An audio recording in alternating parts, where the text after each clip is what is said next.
Thanks for inviting me into your home, your long-haul truck, RV, camper, taxi, your parents' well-appointed basement with the simulated wood paneling, electric fireplace, and the painting of dogs playing poker, your loft, that greasy spoon just off the interstate, and your cabin in the woods. Welcome to Coast AM, the very best in late-night talk radio. I'm Richard Serrett, and tonight, this morning, I'm coming to you live from Old Thornhill Village, just north of Toronto. Yesterday, of course, marked the 20th anniversary of what many have referred to as our generation's Pearl Harbor. Now, I know I'm a day late, but I could not talk about 9/11 tonight. Like many of you, I remember exactly where I was and exactly what I was doing when the cascading chain of horrifying events began around 9 a.m. Eastern on September 11, 2001. And within 3 hours, New York's tallest buildings were reduced to rubble, and the Pentagon, the nerve center of the American armed forces, was burning and partially collapsed. Nearly 3,000 civilians lost their lives, and more than 6,000 people were seriously injured, and the entire continent was in collective shock, still trying to make sense of how a supposed coordinated act of terrorism of that magnitude was allowed to take place on American soil. In the 20 years since 9/11, the events that occurred that morning have been analyzed in depth from 1,000 different perspectives. Tonight, this morning, we're going to examine the events from 3. In the first hour, Dr. Judy Wood, a former professor of mechanical engineering and the author of Where Did the Towers Go?, explains why she's concluded that the physical evidence indicates the Twin Towers on 9/11 fell due to directed free energy technology. How else, Dr. Wood argues, could over 1 million tons of building material be turned into dust? In hour 2, investigative researcher S.K. Bain explains not the how, but the who and the why. In his book, The Most Dangerous Book in the World, I'm not editorializing, that's the title, The Most Dangerous Book in the World, 9/11 as Mass Ritual, Bain argues forcefully that the framework for the entire event was a psychological warfare campaign built upon a deadly foundation of black magic and high technology. His book details a view of the sinister nature of the defining event of the 21st century and opens a window into the vast scope of the machinery of oppression that the author asserts has been constructed around us. In hours 3 and 4, David Chandler has a Bachelor of Science in Physics and a Master's in Mathematics. He offers a scientific understanding of the seemingly inexplicable collapse of World Trade Center Building 7, a crash course, if you will, in the implications of freefall. Welcome to the Audio Imaginarium. Come on in, weary traveler, hang your cloak on a peg, grab a stool, and come gather round the fire. There are stories to be told, and you are among friends. I'm Richard Serrett, and this is Coast to Coast AM. Why don't you stay a while? Dr. Judy Wood is a former professor of mechanical engineering with research interests in experimental stress analysis, structural mechanics, optical methods, deformation analysis, and the materials characterization of biomaterials and composite materials.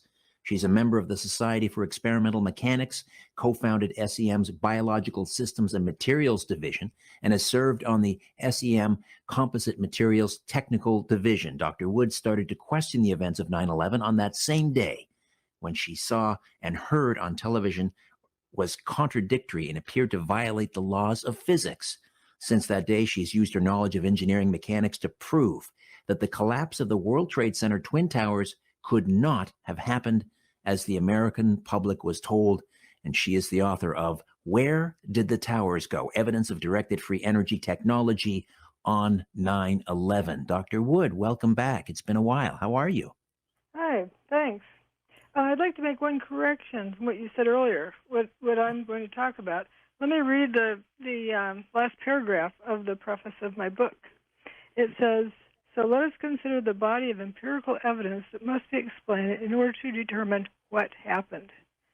What is presented here is not a theory, it is not speculation. It is evidence. Here, then, is the evidence of what happened on 9/11. All right, fair enough. Did I call it a theory? Oh, no, you said it was how. You have to first determine what happened before you can say how it happened, who did it, why it was done, and so forth. And Right. it's Well, so but by the important. how, I guess I was referring to the mechanics and exactly, yeah, what happened Yeah, yeah, and but it is so important to stress that you can't solve a problem until you know what problem you're solving. So you have to first define what happened. And why that's so important is if you're going to run a cover-up, you get people to argue about the how. And in order to argue about the how, they have to skip over the what. So they assume the what. So they're solving an imagined problem. So that's fair why it's enough. so important. All right, so let's talk about the what. But first, let's talk about what you say didn't happen or what you prove didn't happen. You say the WTC buildings were not destroyed by heat generated from burning jet fuel. They were not destroyed by mini nuclear weaponry. We've heard all of these theories. They were not destroyed by conventional explosives. They were not destroyed by welding material such as thermite, or nanothermite. Right. You say they were dustified. What is dustification? What does that mean? Well, it's what happened. And when I'm looking at something, a phenomenon, if I don't know what it is, I don't label it with something with a known definition. Like, for example, fumes. You don't call it smoke because that already implies it's caused by fire. So you're assuming fire is the cause. So it's important to not let those subconscious assumptions go into place. So I call it dustification. You know, it wasn't a word until then, but there's no question what it means. That the building was turning to dust. Some mechanism caused it to turn to dust. So dustification. Right. And I've seen videos, and you've pointed these out to me, where you will see, for example, a steel girder coming down, falling down. And as it's coming down in slow motion, you can see almost as if it's a tablet of Alka-Seltzer dissolving in a glass of water. Mm-hmm. Is that what first caught your eye when you were watching this on TV? Yes, it was. I've never seen anything like that before. It was like all of the atoms, instead of being attracted to each other, suddenly repel each other. And it sort of looked like a steam explosion, but out of solid material. And that was weird. But then also, as something's falling, just frothing up into dust, and you look at where it was supposed to land on the ground, and there's just unburned paper and dust. Right, right. One of the things I thought was unusual is I'm trying to imagine in a 110-story building, how many toilets would be in that building, Mm. or filing cabinets, or I don't know, telephones. And when I saw all of those images of what was left, I didn't see toilets. I mean, I don't No know if you toilet. can. There's only one file cabinet, and that was from Ben and Jerry's ice cream, and it was underground. And Right. they had cash in the file cabinet, and it didn't burn, and so they were able to call up Ben and Jerry and say, "Hey, come get your cash." Right, right. So one has to, wonder how did all of those toilets, all of those filing cabinets simply just disappear? You don't see any of them in the rubble. We're talking about over 1 million tons of building material here, right?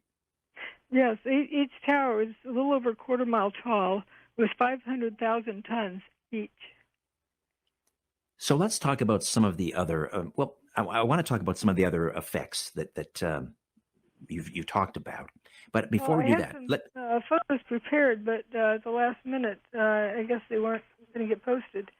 I believe they posted a link. They posted a link to the site where those but photos are. the pictures, the specific pictures I was going to talk about, where there's a list of them, and if I'd known earlier, I could have made a page with them on it. But anyway, I just wanted to ask you about the dust for one more question regarding the dust specifically. Okay. Judy, if you were able to gather up some of the dust at the just after 9/11, would there be markers in there? Would there be something that would jump out at you if you were to analyze the dust to say, aha, This is a marker. Well, there's some of it that was, and it was some of the dust was less than 1/100th of the size of red blood cells. Less than 1/100th the size of blood. And why is that unusual? It's so small. It's getting down to the atomic size. It's not chunks. Like if a building, falls down, or if it's blown apart with controlled demolition, or something like that, you get chunks. You don't get nano-sized dust. All right. So some of the other effects that you noticed. Well, if it comes down in dust, it doesn't make a thud when it hits. The equivalent seismic signal was significantly less than it should have been. These buildings, these two towers, had more than 30 times the potential energy of the Seattle King Dome. But when that was taken down with controlled demolition, it was the same. It was 2.3, and the North Tower made 2.3, and the South Tower made 2.1. Less than the Seattle King Dome, and it's like 30 times the potential energy. And Building 7 was 6 times the potential energy, but it made a 0.6 equivalent on the Richter scale, which is like a jackhammer. So, right. It didn't slam to the ground. Also, the ground shook for less than 8 seconds. The ground shook for less time than it would take to drop a bowling ball off the roof of a tower and have it hit the ground. That's a problem. Oh, okay. Talk to me about what is called the protective bathtub. But the point that the ground didn't shake long enough to have the building fall down. Oh, I see. Okay, got it. All right. But there's there's a right. In order so the building went away faster than it would take it to fall, even without any of the floors in the way for the roof to fall.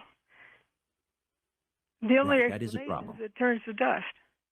Okay. And just further to that point, there's something called the protective bathtub, right? That protected Manhattan from flooding. And it wasn't destroyed. All right. It still held.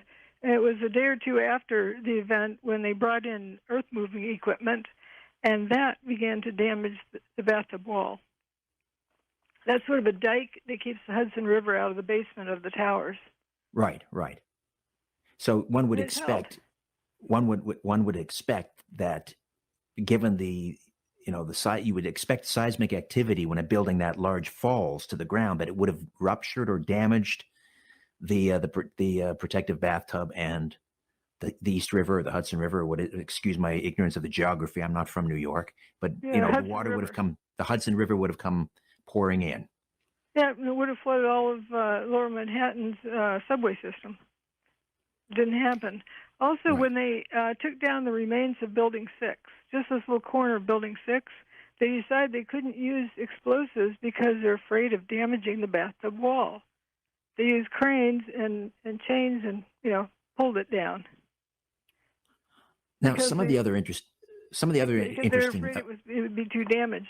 But there's a whole lot of other weird things going on. We've just been talking about Tower 1, 2, and Building 7, but we can count beyond 3.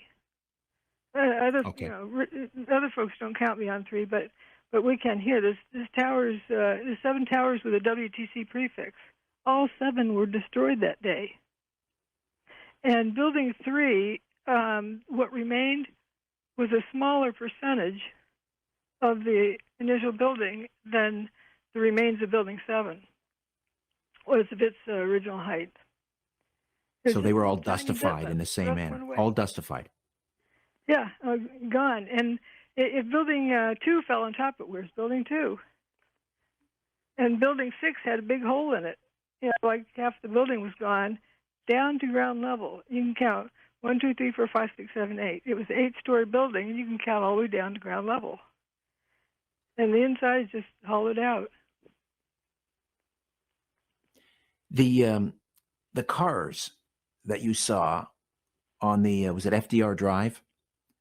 They're all over the place. There's over 1,400 toasted cars. I call it toasted. They're toast. They're history. Right. You can't fix them. You got to get another one. So there's over 1,400 toasted cars all over Manhattan. Some were moved, but most were not moved. Like there's a toasted car lot by the Embassy Suites Hotel. I've got photos of it before and after. You see the nice shiny cars there, and then you see them toasted. And why is that significant? It's a weird phenomenon. Also up West Broadway. And when one of the towers went, the dust went up and blocked out all of the sun. And the firefighter came out of Building 7. He said he couldn't see his hand in front of his face. And he couldn't see anything. And then, thank goodness, the cars started lighting up because then he could see where he was going. Right, right. But when you say toasted cars, spontaneous combustion for no reason. He wasn't getting hit with anything. The cars appeared to go up in spontaneous combustion. Right. It wasn't real fire. It may have turned into that, but initially it was more like a plasma type effect. And all sorts of unburned paper up and down the street. So these scorched cars, some of them, I believe you said, were on their roof, right? They were turned upside down. Yeah, like they had been levitated and were upside down. They weren't necessarily toasted. Those are just upside down. And so for those who continue to argue about controlled demolition, which is, it's almost like a religion, thermite or nanothermite, and that the buildings were wired, 110 stories, wired for a controlled demolition. You and I have talked before about this, and you mentioned one of the big problems with that is New York at that time, even though we didn't have smartphones, everyone had cell phones. Why is having a cell phone, why would that maybe argue against controlled demolition? Well, come along the highway, you see signs that say turn off cell phones and two-way radio, blasting zone ahead. Because it might accidentally trip it. And you can't tell everybody in southern Manhattan to turn off their cell phone, not tell why, for weeks on end. But still, it was a relatively quiet demise. Like Building 7, there's an interview with the EMT lady that has her back to Building 7, and the people watching, the audience there while she's being interviewed, see Building 7 dropping and gasp. And she turns around, what's happened? She has no idea what just happened behind her. In other words, there was no sound for its demise. And with controlled demolition, you hear bang, bang, bang, bang, bang, bang, bang, bang, bang, bang, bang, bang, and then you start seeing the building begin to move here and there. It's also not simultaneous. It's very timed and has to be very carefully calculated. Right. Well, some people reported seeing and hearing what we call squibs, right? Little blasts out of the windows. Right. There should have been even more with that much stuff being squashed down and squeezing out. But there's water tanks located every so many stories about where you saw the squirts coming out. And if you're dustifying the walls of a pressure vessel like a water tank, at some point it's going to cut loose. That water is going to come out. So that's what people were seeing when they thought they were seeing little blasts from a controlled demolition, these squibs. Well, you see something squirting out there, and very likely could be water squirting out. And it happened about every 10 stories or so where they have water tanks. So were all of the buildings in the World Trade Center complex, all of them brought down or disappeared rather in the same manner? This last part's like Building 4, the whole main body is gone. You can sweep up what's left. The north wing is still there. Looked like a razor blade, sliced it off, but the rest is gone. That was right below Tower 2, and the shopping center below is still intact. Some stuff was knocked off shelves, but there's pictures of the emergency folks walking through there looking for people. All right, we're heading into the bottom of the hour break here, Dr. Wood. When we come back, I want to talk to you also about Hurricane Aaron, which was a Category 3 storm, one of the longest lasting hurricanes, I think, on record, that was approaching Manhattan. And we'll talk about, how that might be connected to what you're talking about, the dustification of the World Trade Center towers. Dr. Judy Wood stays with us. Back with more of Coast right after these. Welcome back. Say hello on Twitter at Richard Syrett, S-Y, because I love you, R-E-T-T. In the aftermath of the attacks, Canada activated Operation Yellow Ribbon to handle the diversion of civilian airline flights from the United States to airports in Canada. Of course, Gander, Newfoundland, accommodated about 6,600 passengers and crew, and the story inspired the musical Come From Away. All right, astronomers using the European Southern Observatory's Very Large Telescope in Chile have captured the most detailed images yet of a dog bone-shaped asteroid named Cleopatra. New observations provided more accurate estimates for its shape and mass and show the bizarrely formed space rock is approximately 168 miles long. The recent study has also shed light on how Cleopatra's two moons, Alex Helios and Cleo Selene, were formed. You can read more and see some pretty interesting photographs as well in the highlight carousel up at coasttocoastam.com. Back to more of my conversation with Dr. Judy Wood, the author of Where Did the Towers Go?, right here on Coast to Coast AM. And we are back with Dr. Judy D. Wood, former professor of mechanical engineering and the author of Where Did the Towers Go? Evidence of Directed Free Energy Technology on 9/11. So something else interesting happening in and around New York at that time, 9/11, and that was Hurricane Aaron, which was a Category 3 storm. What does that have to do with the dustification of these buildings, Judy? I don't know. It was there, and it seemed kind of unusual that they wouldn't tell us about it. But there's something I would like to point out, that the truth is known about what happened in 9/11, and it is knowable. But there's a great effort out there to cover up what happened. I saw an article, I think it was posted today, where the person is talking about justification, how that happened, and well, nobody knows and nobody will talk about it. And then he made this one statement. He said, well, Dr. Judy Wood did pursue this in her book. Her findings were too controversial to be pursued, though. Too controversial. What does that mean in the world of science? How can something be, if it's based in science, how could it be considered controversial? People like to talk about what's popular rather than the truth. And this is why the truth stays covered up, because there's a lot of people invested into keeping it covered up.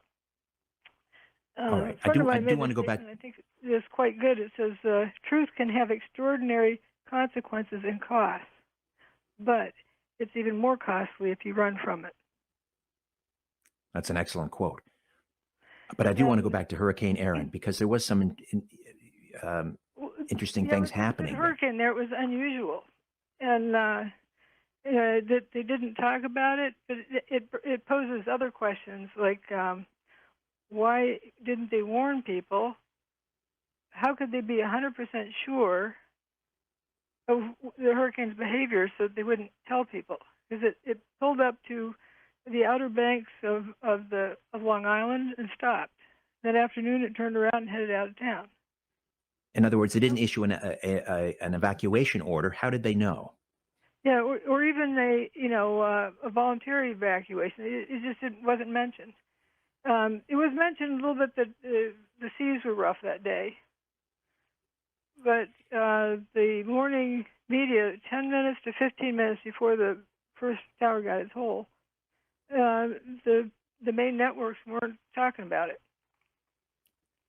So do you have evidence to suggest that perhaps that hurricane was steered away by the same technology used to dustify these buildings? No, I'm not going to speculate on that. I'm just making the comment that it implies something. The fact that they were, 100% sure of what the hurricane's behavior was, to the point they didn't tell anybody.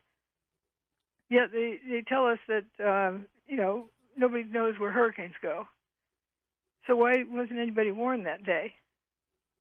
It implies that they have a reason for knowing 100% sure that it was going to turn around. All right, so let's talk about the technology that could turn over 1 million tons of building material into dust.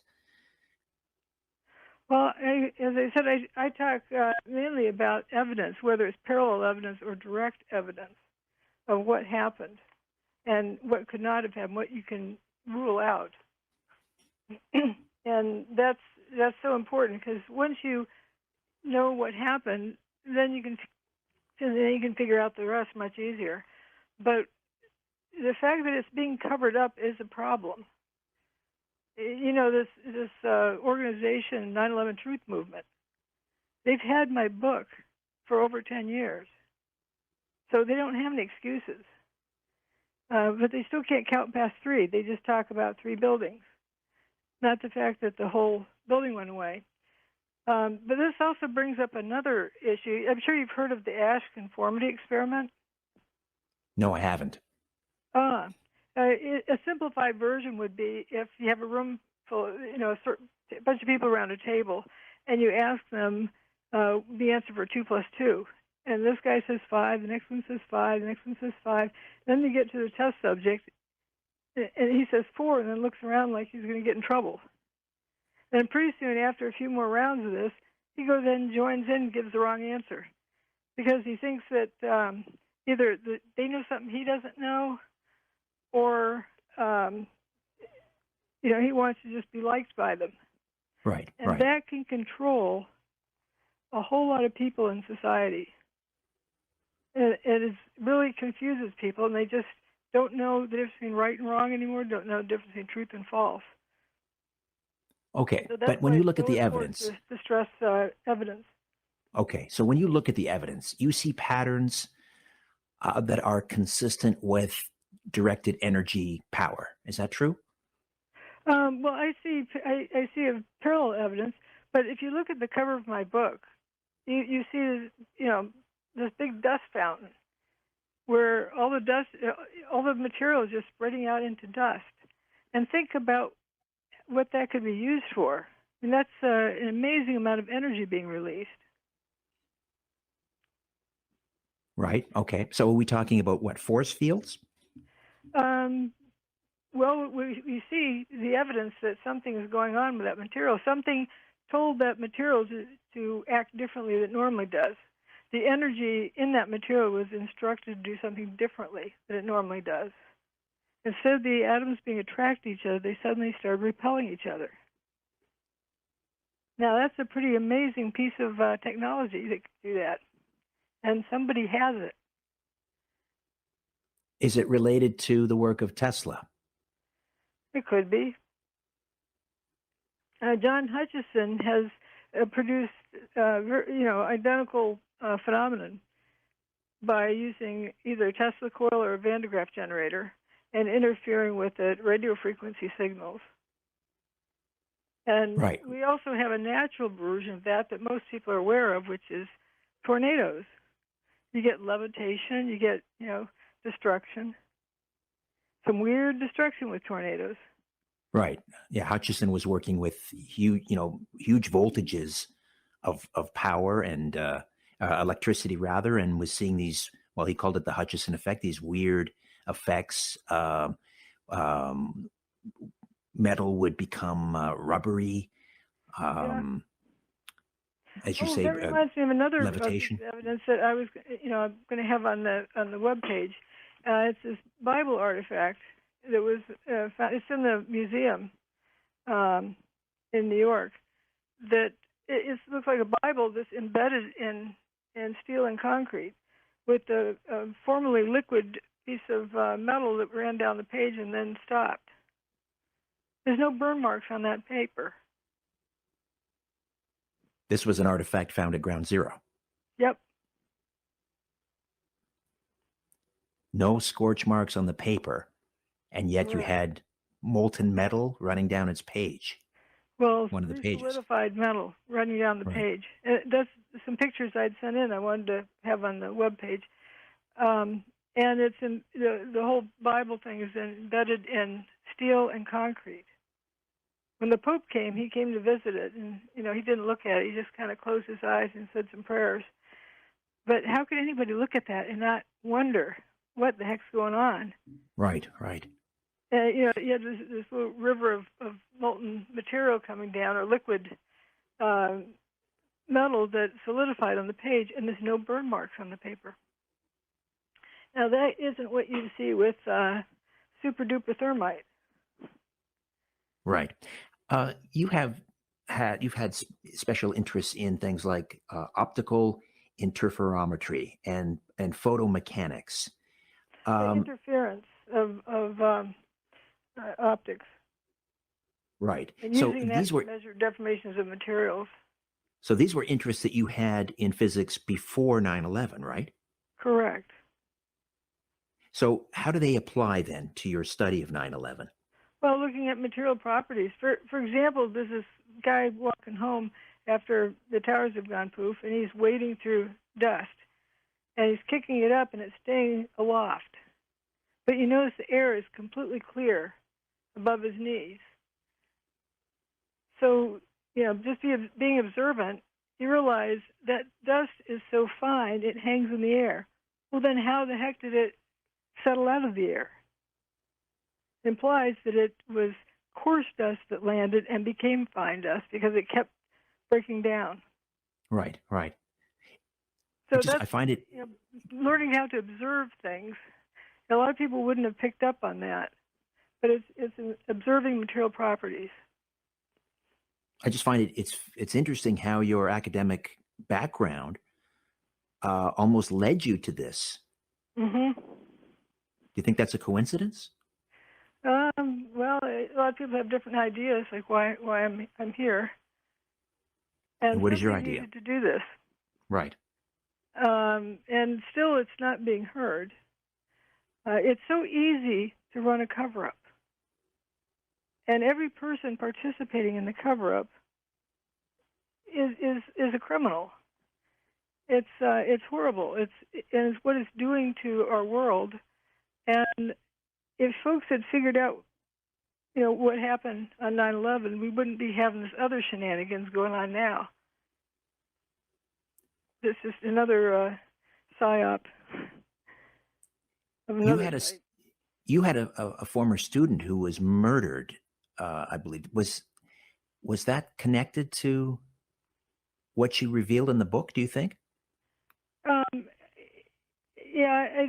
the student was murdered, but I want to focus on what happened. I don't want, because her student was murdered, then she must be telling the truth. But what I say and the evidence I present stands on its own. Now, the book came out in 2010, right? Early 2010. Yeah. So Yeah. here we are 11 years later. Has new information surfaced that further reinforces the evidence in your book? Could we see another edition, an updated edition at some point? It's not really, nothing's changed, except it gets covered up more and more. And if somebody posts my name on Facebook, the post gets deleted. A lot of that going on these days. Yeah, A lot of that going on. Yeah. And, other people, if you mention thermite, you don't get deleted. It's really quite interesting. Now, Richard Gage had hired a guy in Alaska to do a model. I like to point out 9/11, climate change, and COVID, all three of them were run by models of hypothetical situations. And then we have this guy in Alaska running another model to show something about Building 7. But what he said in his final report was quite interesting. If you look at what he really said, it is our conclusion based upon these findings that the collapse of WTC-7 was a global failure involving the near simultaneous failure of all columns in the building and not a progressive collapse involving the sequential failure of columns throughout the building. Controlled demolition is sequential. So right there, he said it couldn't be that. And if something's dustifying, it's the near simultaneous failure. He also added later, he said, it's the first time I've ever I've seen a failure come down where the concrete was powder instead of broken chunks. Remarkable, remarkable. So But then why? he's paid to say it was controlled demolition, so he goes with that, which is, that's horrid. People Why are so many married to this idea of nanothermite? I mean, is that even a thing, nanothermite? In a way, yes. Nano just means it burns faster. It's the same amount of stuff, but the military uses it and should have used it in Afghanistan. Because if they have to clear out, what they do is set out a thermite grenade that burns all their paperwork in their room instantly. That's what it's used for. So what's next, Dr. Judy? What are you pursuing next? Well, people don't seem to want to know the truth. They'd rather cover it up. Well, you're here now with us. Right. You're getting out some, but others, like for example, David Chandler has had a copy of my book for over 10 years. Yet he likes to claim that it's wrong, but he's never refuted anything in it. Nobody has refuted anything in it. Well, I'll ask him about it. He's coming on a little bit later in the program. Yeah. I can ask him about that. And Richard Gage wanted to refute it. He couldn't, so he made up some disinformation about it and then refuted his own disinformation. That's what folks do when they're desperate. But why don't they want to know the truth? Why is it so important to them to cover it up? Is it still possible to get the book? Is it still available? Yes, still available. You get it on Amazon or on my website, wheredidthetowersgo.com. Wheredidthetowersgo.com. All right. Well, what can we do other than keep, hammering away at this, Judy, and provide a platform for you to talk about it? And just keep reminding people that the truth has consequences, but running from it is far more costly. And the more people that run from it, I think, that's sort of what's been going on. People were scared on 9/11, and they got that fear going. And when people get fear going, they want a relief from the fear. So they do whatever, like go with the flow, like the Ash conformity experiment. They go with the flow, whether it's right or wrong, just to get relief from the disharmony. 2 + 2 is 5. Then, like what's going on now, worldwide is scary that people don't think logically anymore. All right. Well, we'll direct them once again to the website, wheredidthetowersgo.com. Wheredidthetowersgo.com. Judy, always a pleasure. Thank you so much for hanging out. Well, thank you for having me. My pleasure. Dr. Judy Wood. All right. When we come back, the author of the most dangerous book in the world will be here. Welcome back. Well, it's coming up next, the author of the most dangerous book in the world, and he'll detail how 9/11 served as a black mass, an homage to the godfather of the modern satanic movement, Aleister Crowley. My conversation with Kent Bain is next on Coast to Coast AM. From 1995 to 2001, S.K. Bain was an art director of the now-defunct Weekly Standard magazine, which at the same time was published by media mogul Rupert Murdoch's New Corp America. Bain worked in the heart of Washington, D.C. with Fox News' Tucker Carlson and the New York Times columnist David Brooks, among other journalistic luminaries. During part of that time, the now infamous Project for the New American Century was co-located with the publication, and next door was the Philanthropy Roundtable, where Bain art directed for Philanthropy magazine. The Roundtable was then under the leadership of John P. Walters, who went on to become President George W. Bush's drug czar. Prior to this, Bain was an art director for the Oxford magazine, American magazine during the mid-90s, when it was published by best-selling author John Grisham and located in Oxford, Missouri. More recently, Bain helped establish the Oxford, Mississippi. More recently, Bain helped establish the Mississippi Hills National Heritage Area and author portions of U.S. Public Law 111-11. We'll explain the significance of that in a few moments. The release of Bain's first book, the most dangerous book in the world, 9/11 as Mass Ritual, took place on September 11th, 2012, and subsequently a series of unfortunate incidents befell its author. I guess we'll refer to you as Kent rather than SK. Is that okay? That sounds good. That's perfect. All right, Kent, welcome to the program. How are you? Good. It's fantastic to be here.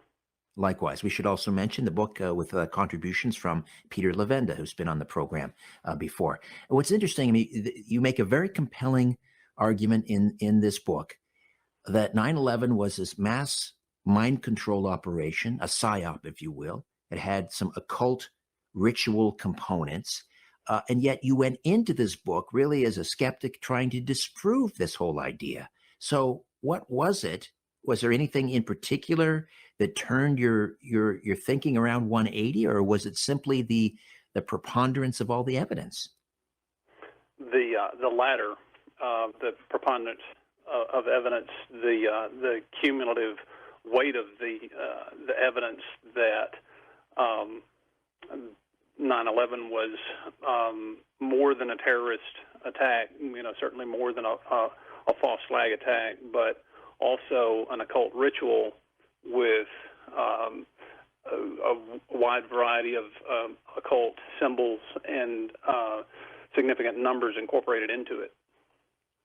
So when you're sort of reconstructing the events, whether we're talking about the World Trade Center towers in New York, or the Pentagon in Washington, or the down plane near Shanksville, do you see occult markers for all of them? No, I do, and certainly didn't see them initially. Only after quite an extended period of I guess, awakening and research was I able to see those occult elements. But practically every single aspect of 9/11 had an occult tag or marker, an occult element incorporated into it, and I detail each one of them meticulously in the book. Right, and when you talk about occult markers, we're talking about numbers, we're talking about symbols, we're talking about geographical locations, and how they invoke certain names, I suppose. And being a Canadian, I'm very anxious to talk to you about this, because this isn't something I even heard about before I delved into this and your work, and that is an incident that occurred up in Whitehorse in the Yukon, the territory of the Yukon in Canada. I had no idea that there was a 9/11 connection to Whitehorse. What happened there? Well, most people are completely unfamiliar with that episode, but as you reconstruct the occult script for 9/11, you see that it was really an homage to the godfather of modern Satanism, Aleister Crowley. And there are multiple references to numbers, symbols, etc., that are extremely important within his system of Thelema. And in Whitehorse, Yukon, Korean Airlines Flight 85 landed mid-morning. The plane had been squawking the code for hijack, even though there was not a hijack situation on the aircraft. And it came down, landed at Whitehorse International Airport, and the occult connection, or the connection to Aleister Crowley there, is that Whitehorse is slang for heroin, and Aleister Crowley was a notorious heroin addict. So there are lots of elements like this that are incorporated into the script for 9/11 that have a definite aspect of dark humor, black humor, and when you realize that and not to take it so seriously, then that helps you interpret the events.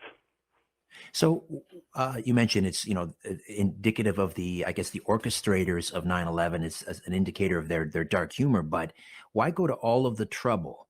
And I believe there were some F-16s that were scrambled to bring this Korean airliner down in Whitehorse. As you say, they were squawking a distress signal, a hijack signal, even though it wasn't occurring. Why go to all of that trouble? In fact, as many of us have never even heard of the incident. Just to so that it's like an inside joke, they can invoke the name of Whitehorse and connect it to Aleister Crowley as if it's only for their benefit. Why go to all that trouble? Yeah, that's exactly right, and that was one of the things that I wrestled with as I began to understand these things and delve into them further. The occult elements are woven into the overall script, and it just can be very difficult at first to kind of comprehend what's going on and see the purpose. It takes a while to get adjusted to. Right. Now, the idea that this was a mass ritual, a black mass, you mentioned. What does that mean exactly, that 9/11 was a mass ritual? That it was more than just a false flag terrorist attack. It was more than just the pretext for initiating wars in Iraq and Afghanistan, but that it was on a deep level, really a global magical operation. And the occult aspects that were woven into the whole script for 9/11 were part of intertwined with psychological warfare, and the whole episode takes quite a bit of time to dissect and decipher. Right, no doubt. So let's talk about then the numbers as a marker of this occult ritual and the importance of these numbers. So the flight numbers, for example, are there markers there? So we had we had Flight 11. That was the American Airlines flight. That's the one that eventually slammed into the North Tower. We had United 175. That was the one that flew into the South Tower. American Airlines Flight 77. That's the Pentagon. And finally, United Airlines 93. That's the one that crashed near Shanksville, Pennsylvania. So 11, 175, 77, 93. Are those all important numbers? And if so, could you walk us through it? They are. Each one of them are important and have meanings and connotations attached to them, and are specifically important within the Aleister Crowley system of Thelema. The details of each one, I spend roughly a chapter on each one, but I'll give you the summary.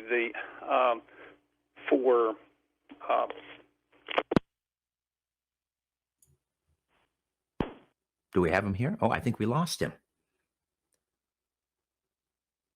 All right, we'll try to get him back on.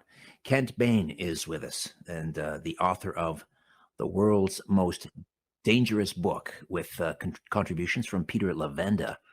And basically, the book is making the case that 9/11, as he said, was more than just a false flag operation. It was a black mass, a mass ritual, an homage to Aleister Crowley, the grandfather, or the grand godfather, if you will, of modern Satanism. Do we have you back, Kent? Are you there?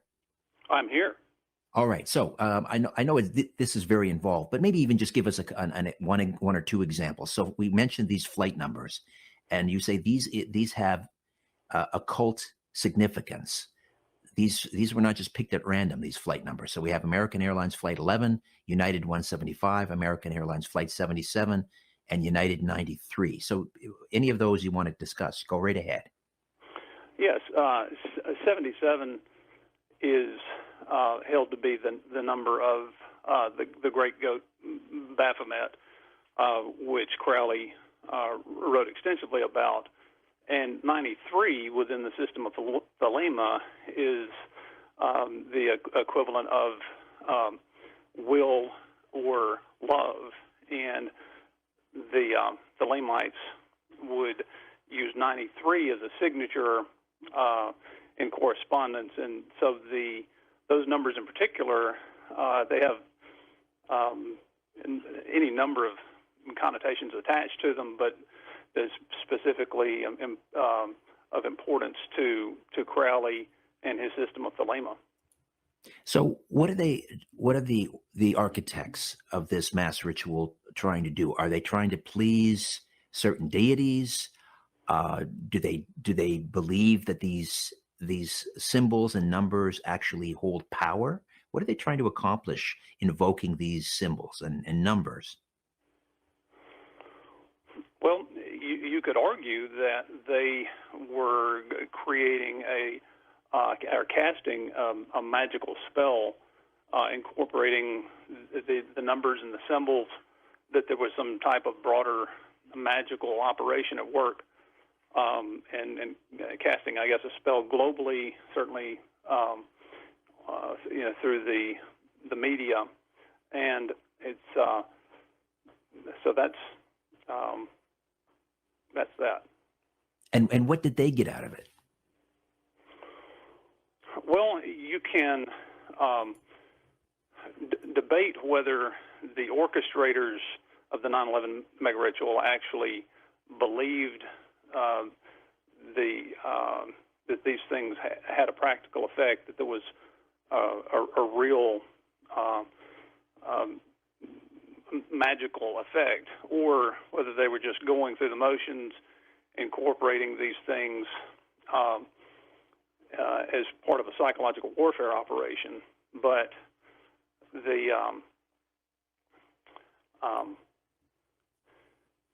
would they be seeking the blessings, in other words, from these dark powers, let's call them? Were they seeking favor in exchange for, the results of 9/11, whether it's, diminished civil liberties or wars? Yeah, you could make a case that they were seeking the blessings of the dark gods for subsequent events and subsequent, related endeavors, military enterprises, and so forth. And is human sacrifice an essential ingredient in these rituals? In other words, blood must be spilled? It is, and as I've discussed in a couple of chapters in the book, the Twin Towers were sacrificial, mega-sized sacrificial altars that were constructed in advance, well in advance, for the ultimate purpose that they served on 9/11. So the Twin Towers were built with their own destruction in mind? I think there's good evidence for that, and I think that when you look at the symbols that were incorporated into the design of the Twin Towers and the dates associated with them, the groundbreakings and so forth, you can come away with you can draw the conclusion that the planning for their destruction and their ultimate use as sacrificial altars was undertaken well in advance. And the Twin Towers, I believe you refer to them as representing the pillars of Hermes. So twin pillars of Freemasonry. Talk to me a little bit more about that. There were a number of symbols utilized on 9/11. The Twin Towers and the Pentagon and the Twin Towers representing supersized pillars of Hermes, or the twin pillars of Freemasonry, and those symbols were intended to assist with the magical operation. All right. And what about Building 7? We hear a lot about Building 7. What is being invoked with this structure? Well, in addition to the fact that media reports claimed that it had come down, a full 20 minutes before it actually came down, it was also a symbol that embodied the 47th proposition of Euclid, which is extremely important within the practice of Freemasonry. And so it was another element of the occult script for 9/11. You also talk about its size being, or its shape rather, being significant. It's a trapezoid. Is that a Masonic symbol? It is, and there's the order of the trapezoid. The order of the trapezoid. All right. And we just have about a minute here before we head into the break. Just talk to me. We'll start talking about this now, and then we'll continue after the break. And that is on the 23rd floor of Building 7, and you mentioned 47 floors. On the 23rd floor, so sort of smack dab in the middle, we had the Emergency Management Office for New York. Talk to me about the significance of its placement there. Well, it certainly provided front row seats, could have provided front row seats to the spectacle that unfolded at Ground Zero that day. And there were any number of reasons why that was a very poor location for the Emergency Management Operations Center for Manhattan, and it was a whole range of individuals had raised concerns about that, but it was front and center and front row seats for the events that occurred in the Ground Zero on 9/11. All right, we'll take a quick time out, Kent, come back and discuss the world's most dangerous book. Back with more of my conversation with Kent Bain right here on Coast to Coast AM. Welcome back. When Facebook CEO Mark Zuckerberg revealed that the social network was working on its first smart glasses, he tried to dial down the hype. The glasses he suggested during the Facebook Connect conference in September 2020 would be just a step toward a more ambitious project. They're not yet augmented reality glasses, he said, referring to technology that places digital images on someone's view of the real world. They're on the road there, he said. But on Thursday, Facebook's smart glasses under the Ray-Ban brand go on sale online and at some stores in the US, UK, Canada, Italy, Ireland, and Australia. Called Ray-Ban Stories, the smart glasses shoot photos and 30-second videos with the press of a button. They also play music and podcasts and make calls. The glasses include a virtual assistant, so you can snap photos and videos hands-free by uttering the phrase, "Hey, Facebook." And there's more of this story in the news section up at coasttocoastam.com. And tonight on Coast, that's Monday night into Tuesday morning, George Norrie welcomes constitutional lawyer specializing in food and drug law, Jonathan Emord, the only attorney in history that has defeated the Food and Drug Administration 7 times in federal court. He'll discuss the state of individual rights in light of orders, mandates, and restrictions being put on citizens and businesses all over the world. In the second half, George speaks with longtime practitioner of physicism and magic. Keith Miller has studied both Western and Eastern schools of magic and a variety of divination methods. He contends the psychic ability is skill development, and that through practice you can learn to harness this ability. That's tonight on Coast to Coast AM. All right, when we come back, more of my conversation with Kent Bain, the author of the most dangerous book in the world, 9/11 as Mass Ritual, right here on Coast to Coast AM. And we are back with Kent Bain, the author of the world's most dangerous book. We were talking about the Emergency Management Office for New York City, located on the 23rd floor of Building 7. And apparently whoever decided to put it there, they were told repeatedly, that's not a good spot for it. That's not a good spot, but they insisted. And you're suggesting that was done because it provided front row seats. But for who, Ken? Who wanted front row seats? Who got those front row seats? Do we know? I do wish I knew, and I think it would be safe to say that it was an elite group. But as to who in particular, that's anybody's guess. But when you say front row seats, do you mean that they were there physically, or there were surveillance cameras placed there so that those images of the destruction could be transmitted back to some remote location? Because for them to be literally or physically there, I mean, that would be the end of them. Right.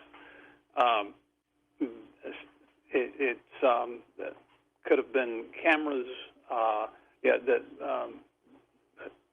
As to whether they were there in person, anybody's guess. Right. So they would derive some satisfaction, I guess, seeing their handiwork completed. Is that the idea? Yeah, exactly. So let's talk about the date 9/11, because according to these occult practices, every date, I guess, astrologically, it has importance, right? So what is the importance of 9/11 astrologically? The September 11th is New Year's Day on the Egyptian Coptic calendar, and it marks the first dawn rising of the dog star Sirius, which is extremely important within the system of Thelema, to Aleister Crowley. Does that have anything also to do with, I was reading your latest blog post, and at worldsmostdangerousblog.com, I believe is the website, you were talking about 9/11 in connection with the winter solstice, galactic alignment. You also talked about the connection between other disasters, or I guess they would be considered mass rituals. Pan Am 103 in 1988, TWA 800 in 96, Swiss Air Flight 111. I know it's a complicated subject, but could you kind of maybe just simplify it, give us a crash course, and how all of these mass rituals, these disasters, catastrophes, are related, and what they have to do with galactic alignment? The Great Age, or the Great Year, Platonic Year, is approximately 26,000 years in length, and it is coming to an end this year, at the end of this year. And what I document in my last two books is how that has been in the fore of occult thinking and planning for quite an extended period of time. And I connect the dots with a lot of events, false flags, and mass rituals leading up to this most auspicious occasion that's occurring at the end of this year. Right, and that happens on the winter solstice, right? The sun will leave, I guess, the what do they call that? The celestial cross. Yes. And so once so at the strike of midnight on the celestial, well, I'm not sure if it's midnight, but on winter solstice this year, the sun will move out of the celestial cross. So that marks the end of an age that was 26,000 years in the making, right? Right. It marks simultaneously the end of the current or old Great Age and the dawning of the new Great Age. The dawning of the new sun of the new Great Age. Okay, and so the significance then of 9/11 and the winter solstice, is there one? Or is there a connection, I guess? Is there a connection between 9/11, September 11th, and the winter solstice?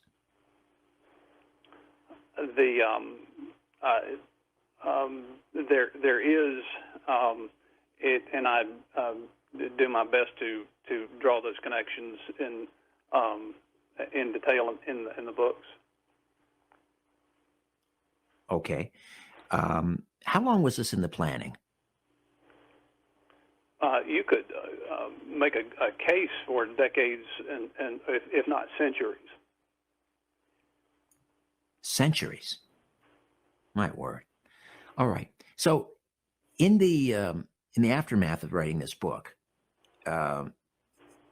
you and your family sort of were struck with a lot of misfortune. And can you tell me a little bit about that? What happened? Well, on the day that I signed the contract to write the first book, my mother's apartment burned to the ground, and on the anniversary of September 11th in 2013,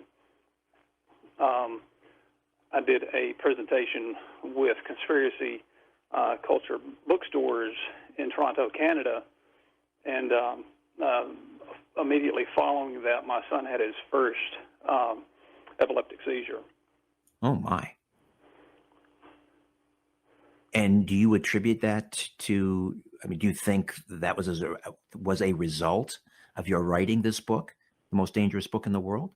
That I somehow, suspect that. right, Yeah. that they were after you. They were after you. Yeah.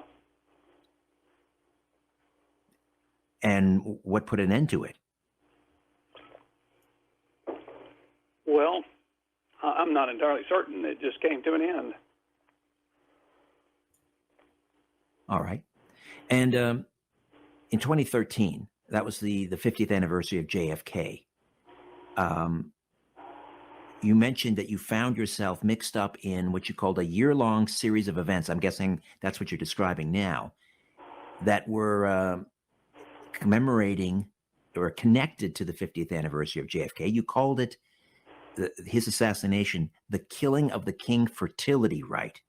The killing of the King fertility right. What do you mean by that? It was ancient practice to. Oh, great. He's gone again. I'm not sure what's happening.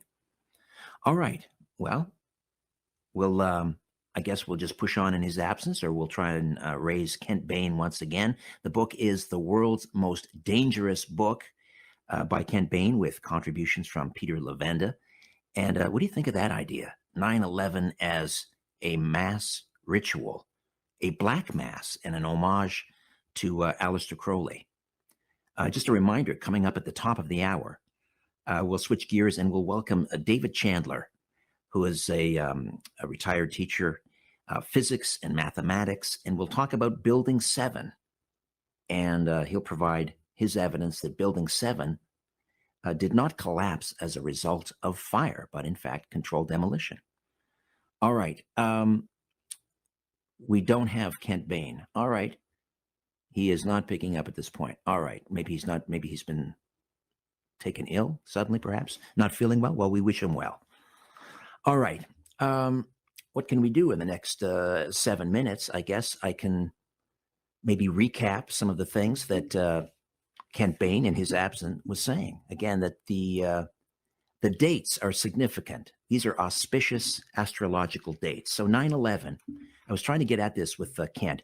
He writes about this in the book, and that is that 9/11, September 11, is 111 days from the winter solstice. And again, we talked about the significance of the winter solstice. This is when the sun, of course, is its lowest point in the sky. And we are now entering this coming. All right. The winter solstice, apparently we can't reach him. So I guess that's it for Kent Bain tonight. But the winter solstice, the sun is in the lowest point in the sky. And beginning in 1976, the sun entered, or sort of knocked on the door of the celestial cross. That's the center point of the Milky Way. And then in 1998, the sun was dead center on that celestial cross. So from 1976, it began to enter. 1998, it was exactly on the celestial cross. And then this coming winter solstice, the sun will officially leave its position on the celestial cross, marking the end of one age, which is 26,000 years in the making, and the beginning of a new age. And so the idea is these occult rituals are placed in a certain time in accordance with the winter solstice. So, for example, and these are the occult markers to look for. We had the Pan Am 103 disaster over Lockerbie, Scotland. It happened in 1988.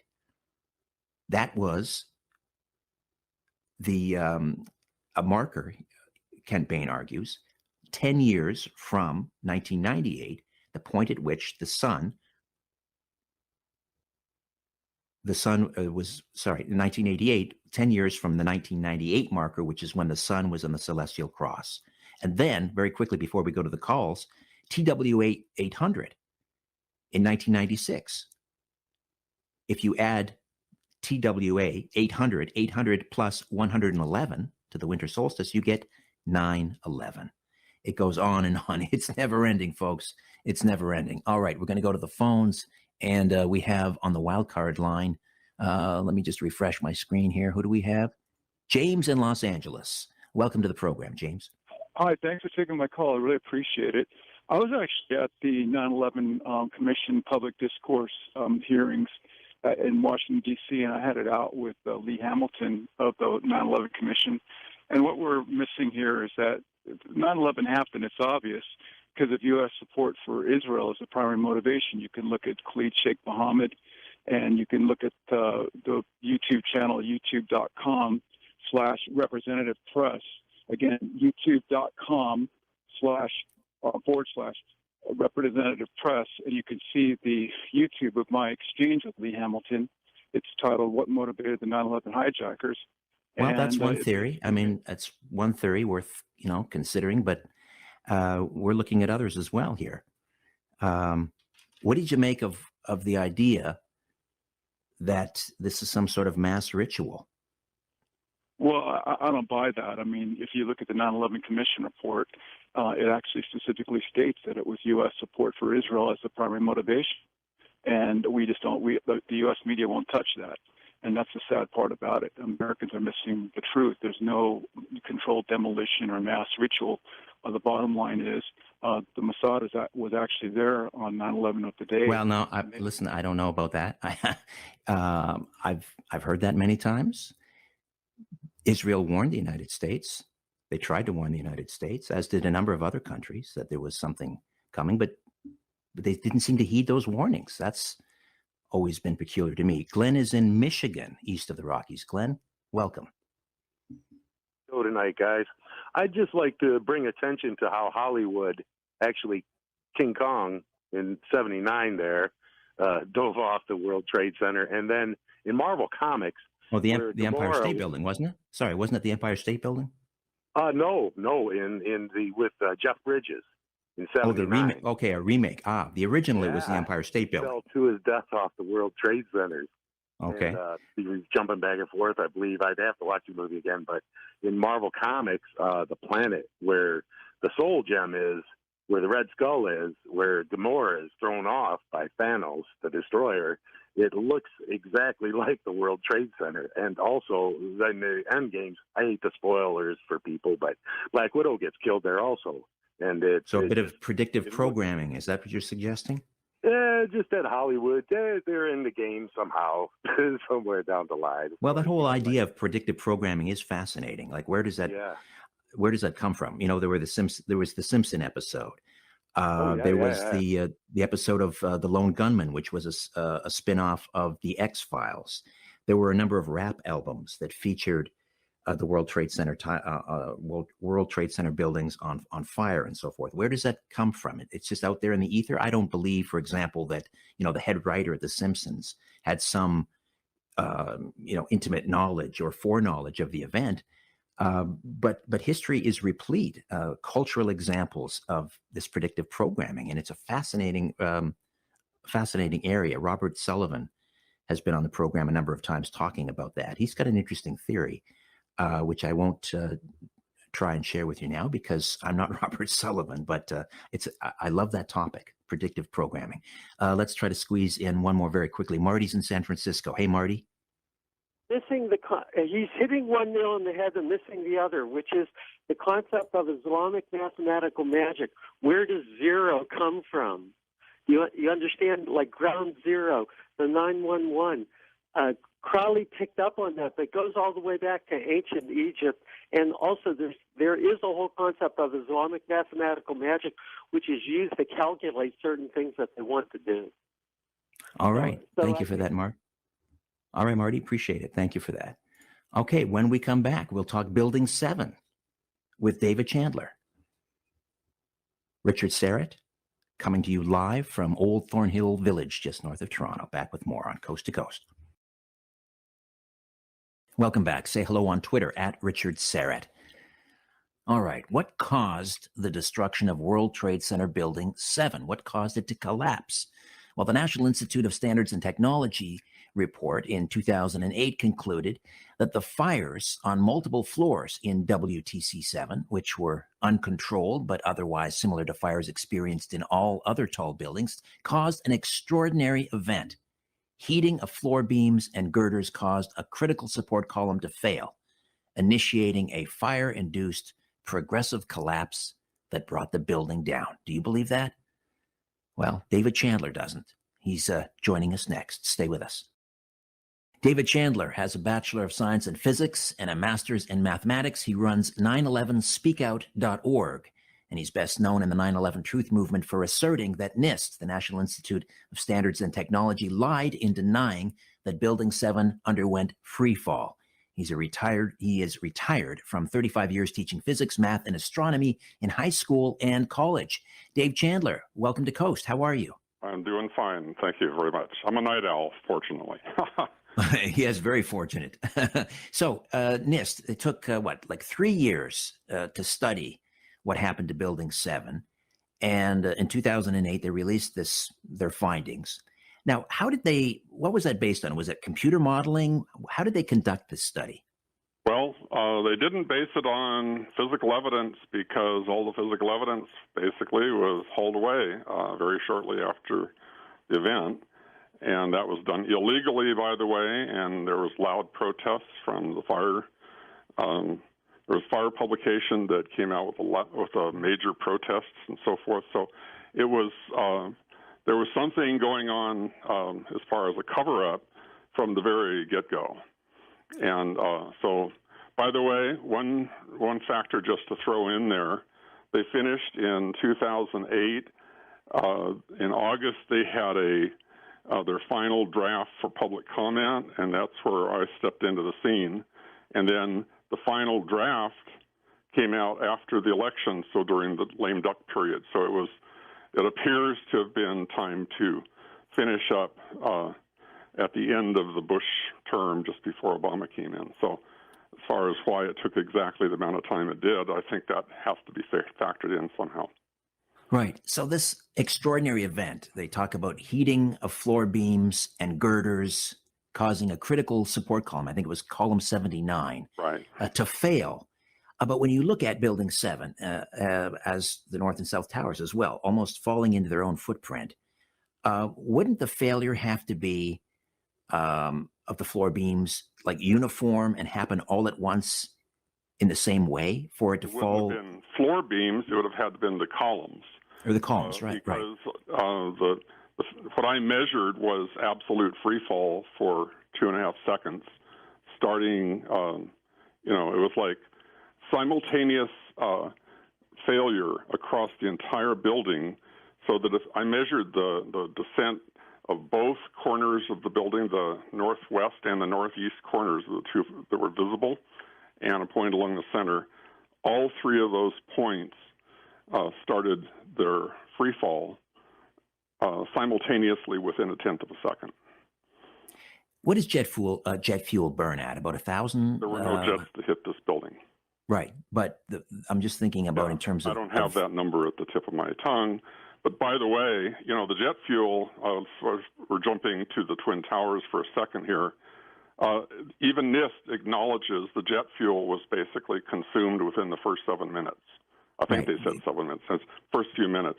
You know those big, huge fireballs that made it so spectacular?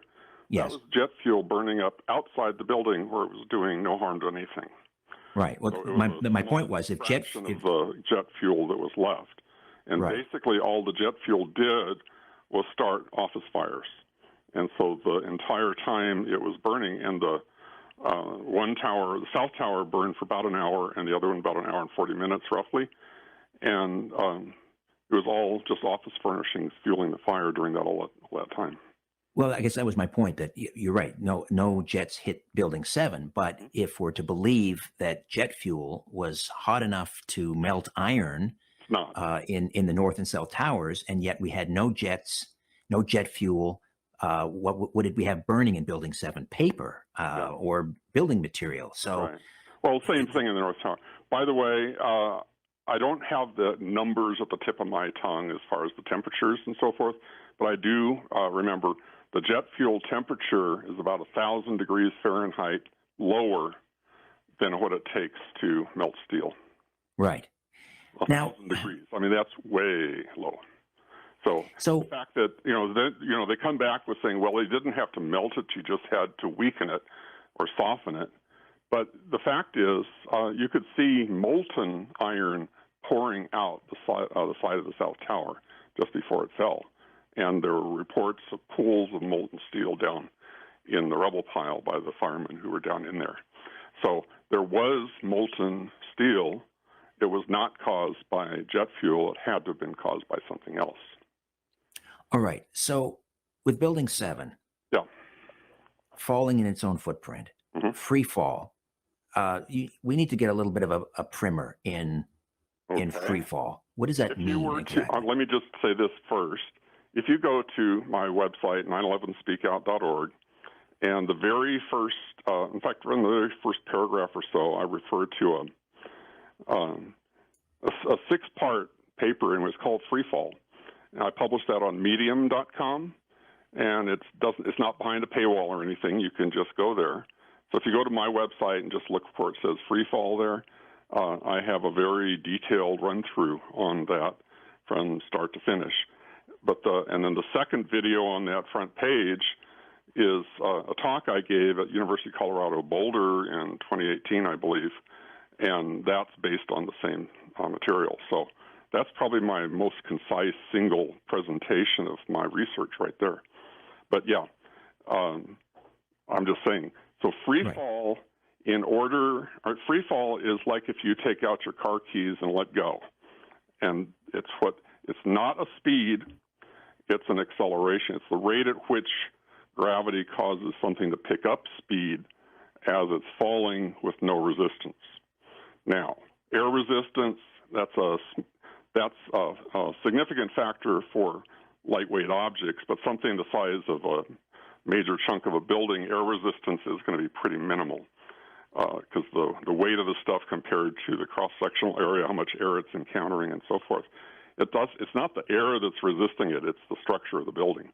Right, it has to fall through its own material. Through its structure at free fall, there's just absolutely no way, apart from just removing all of the vertical support.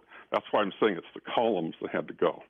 And the distance through which it was in free fall was equivalent of about 8 stories.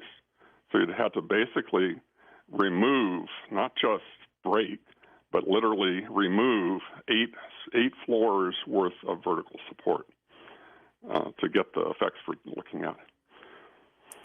And so how do you measure the acceleration? Okay. I have a tool. In fact, I'm into education. All right. I have it freely available right on my website. I have a link to it. Let me just go to the top here.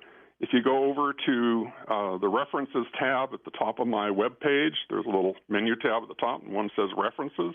Under there, it says Physics Lab. I actually have a link to where you can download the tool.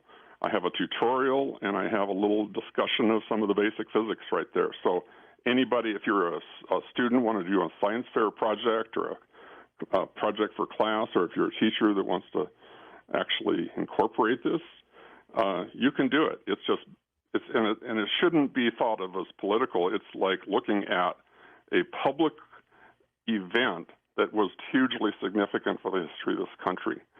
And so, I mean, I just think it's perfectly legitimate. You know, they might have to argue that with their administrators. But anyway, I have it all right there. And so basically, it's a tool called Tracker. And you can import a video, and then you can step through the video frame by frame and put a mark on something, and it'll track how it moves from one frame to the other. The timing between the frames is typically a 30th of a second, and then you get the resolution of the video, whatever that is. You have to have something in the video of a known size to calibrate it, so you know how many pixels is equal to a meter, that type of thing. So there was but it takes care of that. If you just, so I, for instance, found from the literature the spacing between the floors on Building 7, and I used that. I counted down a bunch of floors, and so I said this distance here is so many meters, or you can use feet if you wanted, but you can basically get the calibration like that. And then you can literally just read it off, position as a function of time. You can get velocity as a function of time. You can you can do all kinds of physics measurements with this tool, and it's used heavily in education. And that's what I had. I had a simpler tool actually originally, but that's the kind of stuff I had available from my teaching that put me in a good position to be able to respond when I saw these. You know, the craziness was NIST was claiming, as of August of 2008, they were claiming the building came down 40% slower than freefall.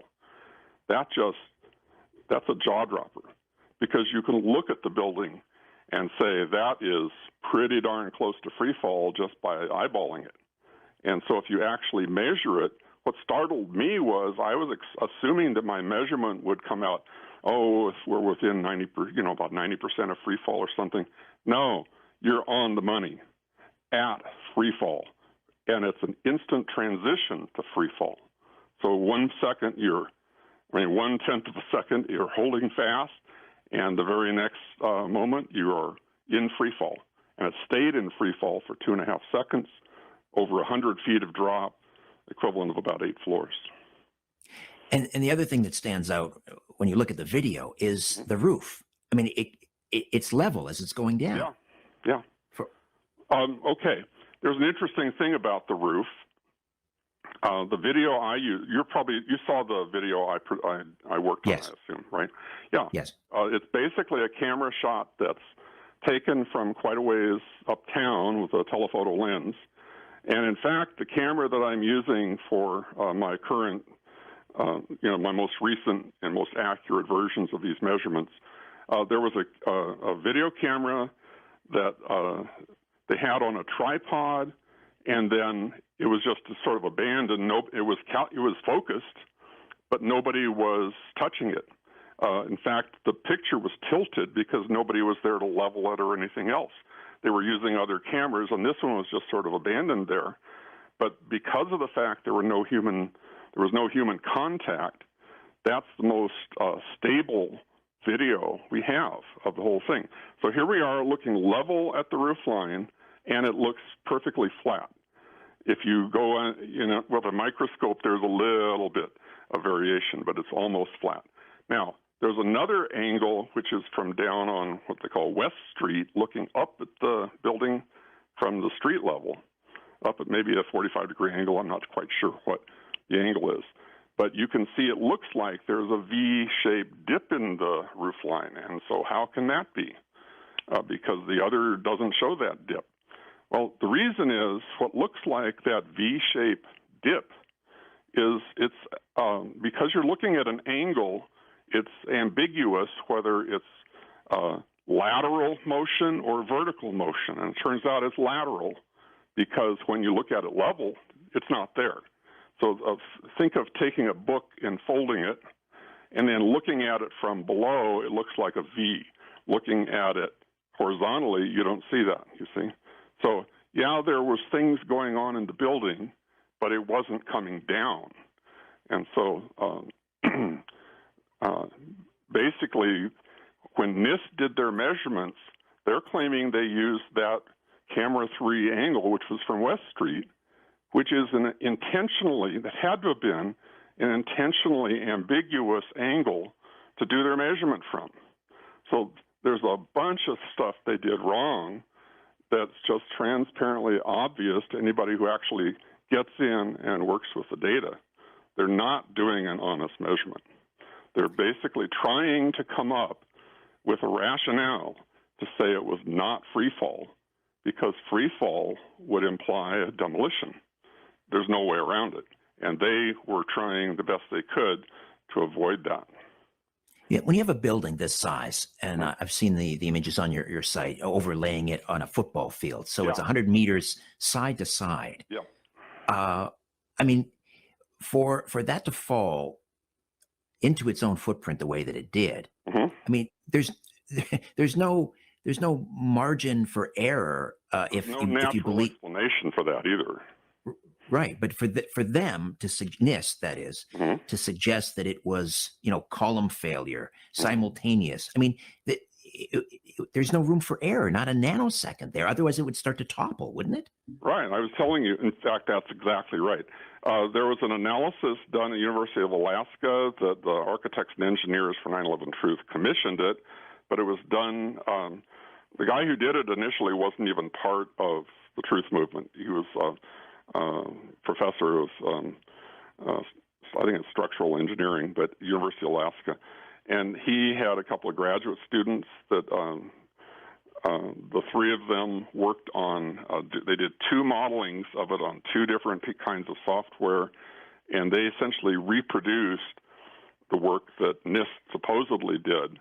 And in the process, they found all kinds of flaws in what NIST did.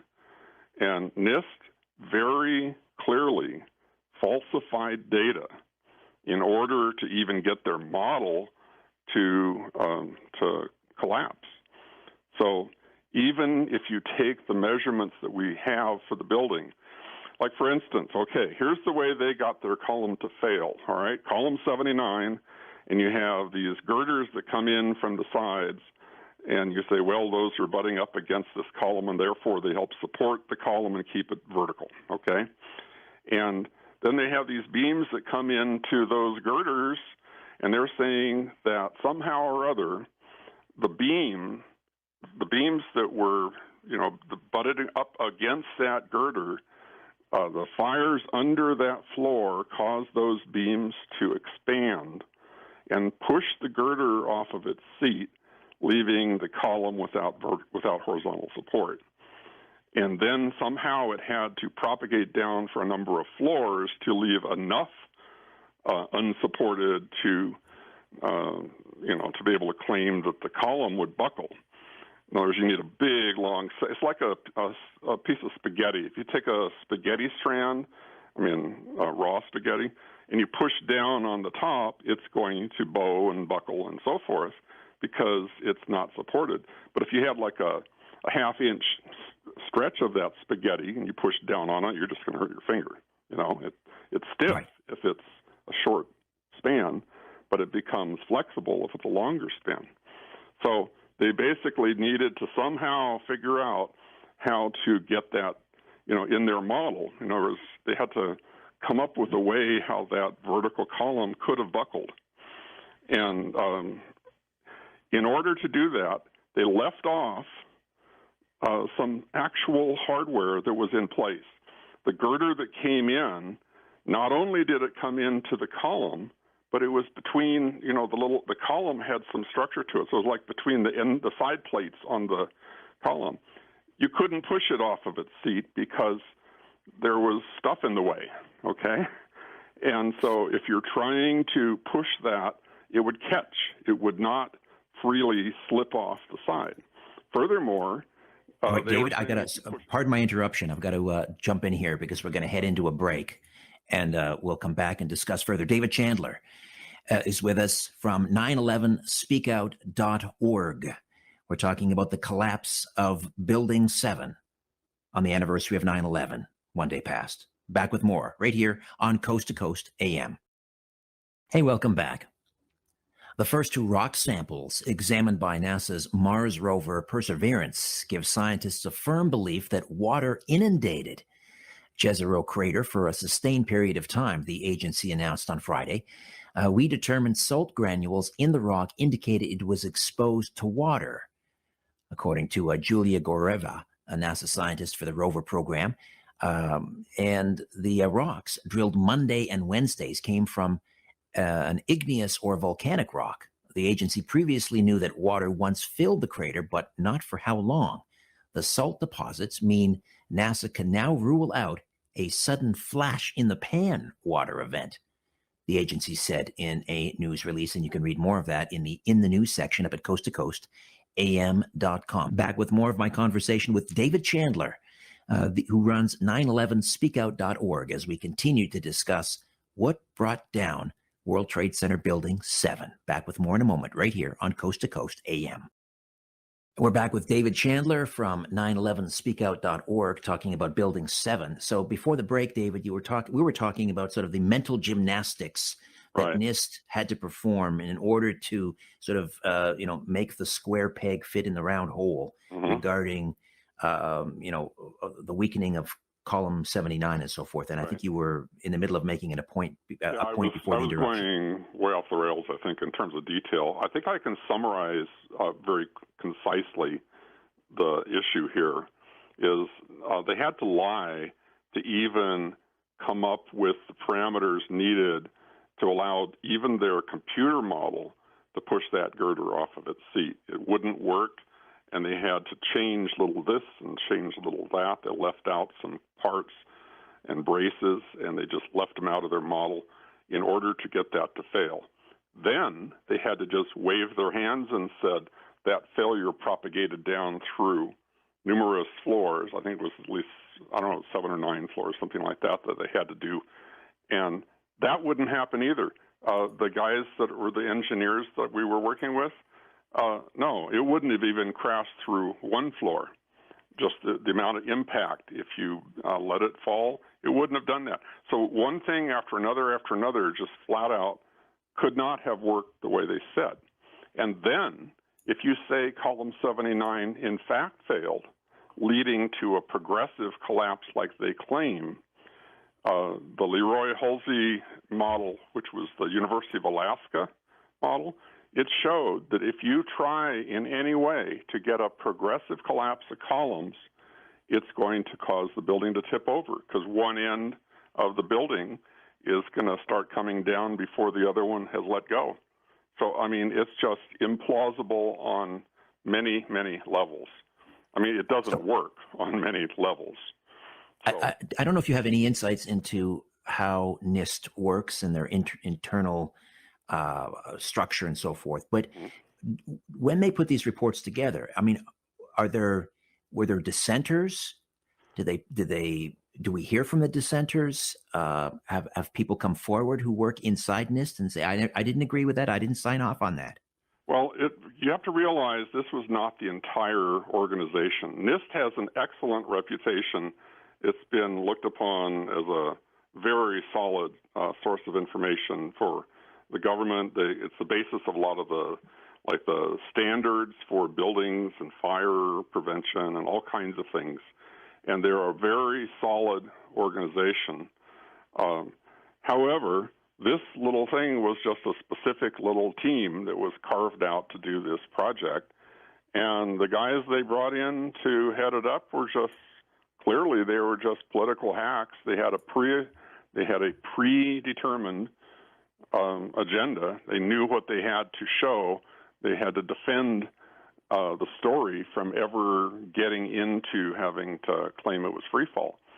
Interestingly, this is actually where I and another one of the scientists that we work with, Stephen Jones, both got, they had a technical briefing conference in August 2008, and he and I were both able to get questions asked. And in responding to our questions, first of all, they were just spinning their wheels. It's actually like a comedy show to watch their responses.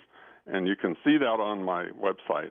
But then in response to Stephen Jones's comment, they actually had to say, well, we'll fix that in the final version. So literally on video, they committed to making a change in the report. When they came out with the final version, which was, and remember, they were still claiming 40% slower than freefall, but when they came out with their final report just a couple months later, it actually had a graph in it, and you could see from the slope of the graph, it was actually admitting freefall for they said 2.25 seconds that they admitted. And there's interesting reasons for the little discrepancy. It's not a big deal. 2.25, 2.5, whatever. It was in free fall for a significant chunk of time, but they just waved their hands and said, all this is consistent with our analysis. I mean, it was just completely blatant. And they basically, that was it. They signed, sealed, and delivered. They had the report, and they walked away from it. And they have not been responsive since then. We recently put in what they call a request for correction.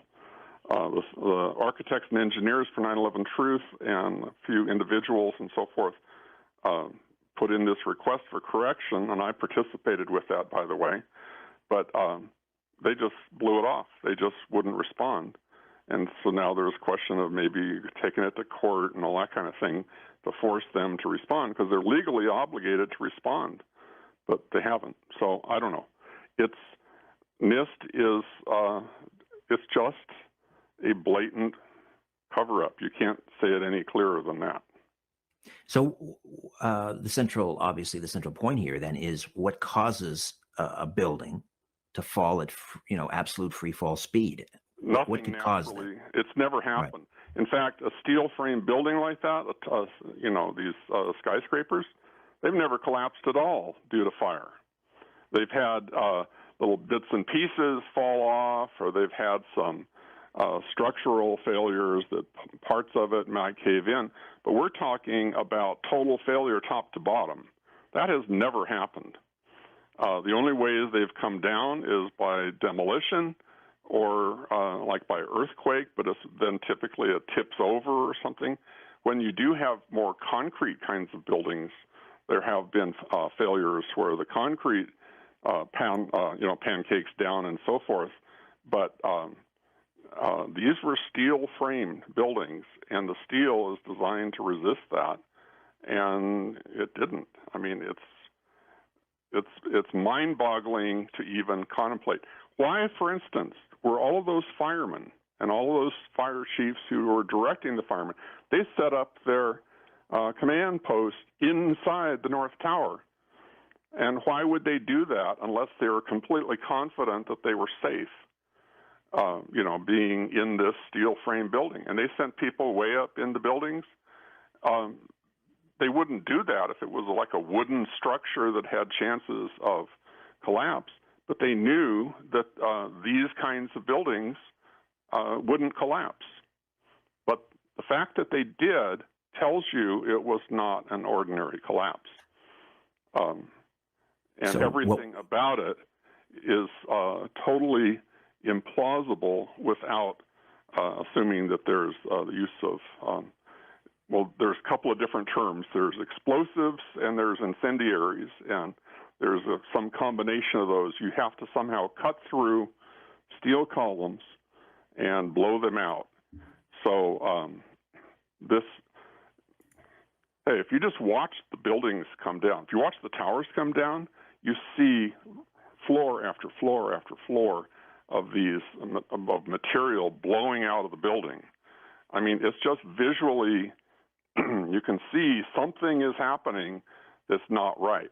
The thing that first got me started in terms of even investigating all this is I was watching a video of the North Tower collapse, and I couldn't believe how much it was billowing outward.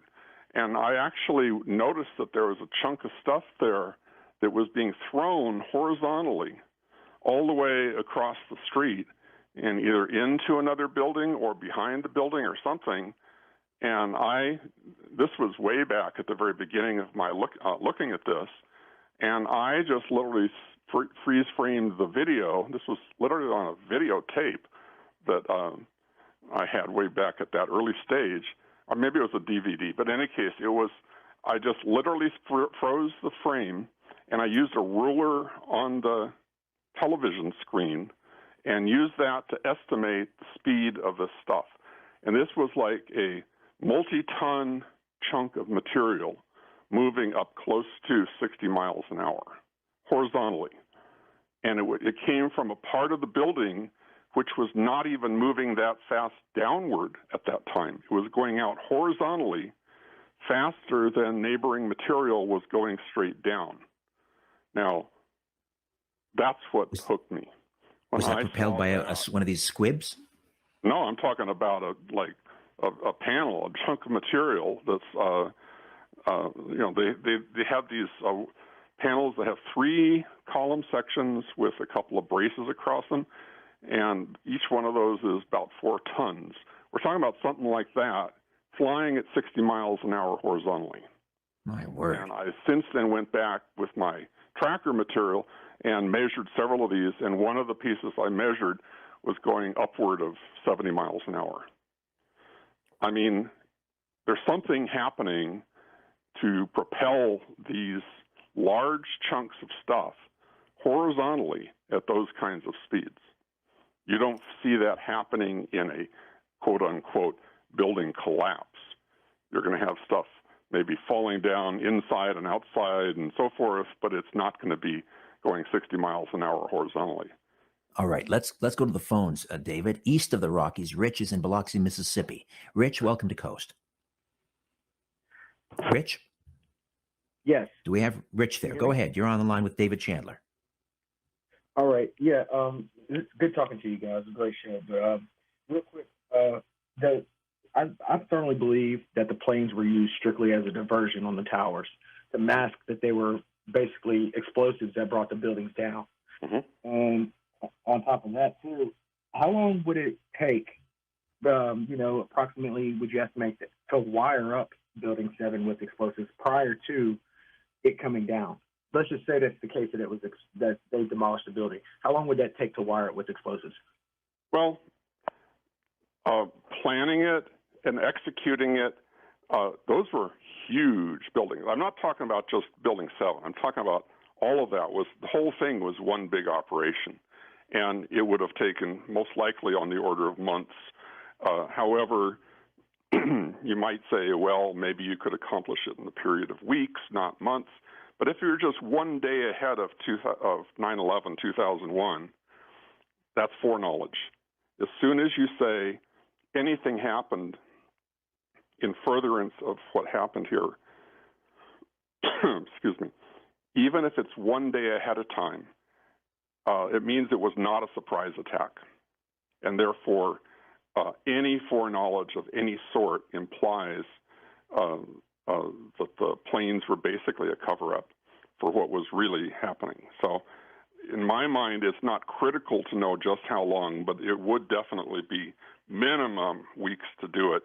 And given the size of those buildings, every one of those floors in both buildings, actually, they're different shapes, but they're approximately the same area. It's about an acre per floor. And so it's like 100 meters across in the case of Building 7. It's 64 meters square in the case of the 2 towers. But those are such huge buildings that there was so much they had to do to prepare. There was the one thing that's sort of referred back to quite often is there was this elevator repair that was going on for the full 9 months, dating all the way back to the beginning of the Bush administration. There was 9 months worth of elevator repair in the Twin Towers. If you have access to the elevator shafts, all you have to do is you haul your stuff in there, put out orange cones, and you're invisible. And you can make a lot of noise. You can do all kinds of stuff. You're part of the urban landscape. And you have access to all of the central columns of the building. The columns in the north and south towers were all concentrated toward the center. And within that central area, you had a bunch of elevator shafts. And so by riding the elevators, just get on the roof of the elevator, you can reach and have contact with all of the central columns all the way up. So it's easy access in a way that you would not be paid attention to. It's not that nobody's going to notice, but how many times, if you ever worked in an office building, do you really pay attention to workers that are fixing wiring or plumbing or whatever they might be doing? They're in the buildings all the time doing repairs and stuff, So they had ample opportunity to do this over the months preceding. Do we know what happened to that elevator company? When I think of an elevator company, I think of Otis. I can't even name another elevator company. That's who built the elevators in the World Trade Center. Right. And yet, just prior to all of this, I'm not sure exactly when the transition occurred, but they did not renew Otis's contract, and they hired some company called Ace Elevator. And I don't believe that company is in existence anymore. My personal hypothesis, and this is speculation, but I think it's pretty reasonable, and you can speculate on your own, is it's a front company. It was sort of put together for the purpose of doing this job, and then it just sort of evaporates. Go look up Ace Elevator, see if you can set up an elevator contract with them. I don't think you'll find them. Right. I guess the name Acme was taken by Wile E. Coyote, so they had to go with Ace. Huh?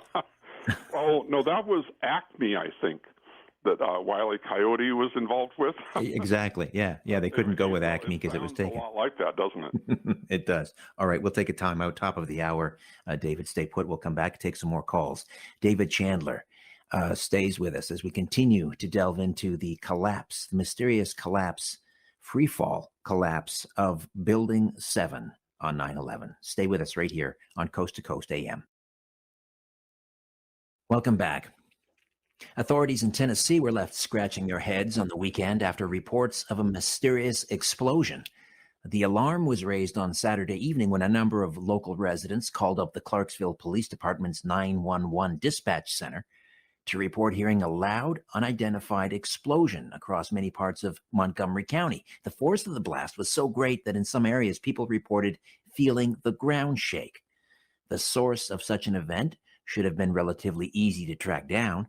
However, the mystery only deepened when neither the Clarksville Fire Department nor the Montgomery County Sheriff's Office were able to determine what had caused the explosion or where it had even taken place. To further add to the mystery, there were no reports of damage or injuries anywhere in the area. Investigation into the incident remains ongoing, and you can read more of that in the News section up at coasttocoastam.com. More of my conversation with David Chandler from 911speakout.org and your questions and comments as we continue to delve into the mysterious collapse of Building 7 on 9/11 right here on Coast to Coast AM. David, the Office of Emergency Management for New York City on the 23rd floor of Building 7. I know now we're getting into the area of speculation, but is that significant that it was in that building, and did it perhaps play a role somehow in the collapse? Who knows? The fact that they had that indicates, they were supposedly cognizant of issues with safety in terms of all the high rises, I assume, in that area. But there's really no way to know. I mean, maybe one of the reasons people say, why did they take down Building 7? And because the towers, why didn't they just let it go at that? Why did they have to take this one down too? Well, the guy who owned the building, or actually was the long-term lease holder for that, they had plans already for the replacement building before 9/11. Larry Silverstein talks about that. I don't know, getting rid of this albatross of a building and putting a new one in place could easily, this is all speculation, I guess it's not the physics of it here, but there was all kinds of stuff going on in the background. Why did they take it down? Well, if there was some coordination going on from either there or elsewhere in the building, there were lots of secretive offices and agencies that had offices in that building. getting rid of all of that evidence would be probably part of the agenda. And all of that, presumably, NIST says they didn't retain any identifiable pieces of Building 7. There are a couple of pieces that have been identified as part of Building 7, although they have made that statement that they didn't have any. But it's like, why would they scrub the crime scene so thoroughly? They literally hauled that steel away and melted it down. So something is going on, and the fact that Building 7 was brought down at all probably has to do with destroying some sort of evidence. I mean, that's the best that I can assume. Right. All right, let's go back to the... really just make any statement that anybody else couldn't speculate on just as well, so I don't know. All right. Let's go back to the phones, and Barbara is in Lakeland, Florida. Barbara, good morning. Welcome to Coast. Yes, good morning. Thank you for taking my call. David, you just mentioned Larry Silverstein. That's exactly who I was going to mention. Have you seen his partial interview on online at all when he talks about they made the decision to pull Building 7? Yeah, that's a very famous little snippet there, yeah. Yeah, I mean, so I'm not quite sure why NIST would be denying anything when Silverstein, who is the leaseholder, or was the leaseholder at the time anyway. Mm-hmm. Well, one of the things is that appears to have been just a seat of the pants, momentary thing he came up with, because that's not consistent with any realistic scenario.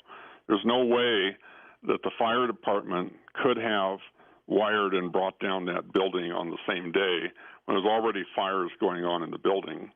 And it's a lot of work and a lot of engineering to bring a building down, and this would have been one of the largest demolitions ever. I mean, all three of the demolitions.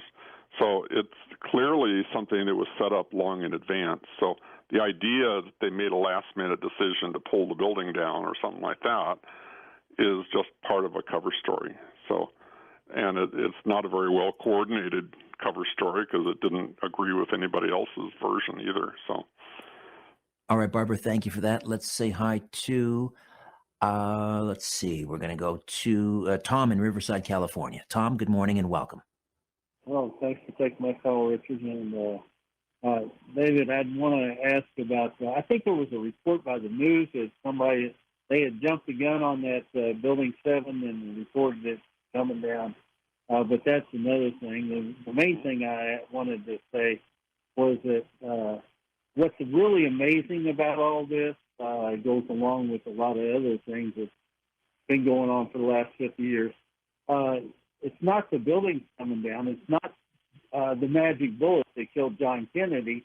It's not the other people that shot during Robert Kennedy or the COVID and all the other conspiracies. What's really amazing is that in this country I grew up in, that the 9/11 truth and the Oath Keepers and these other groups, the NRA, don't band together and demand an investigation.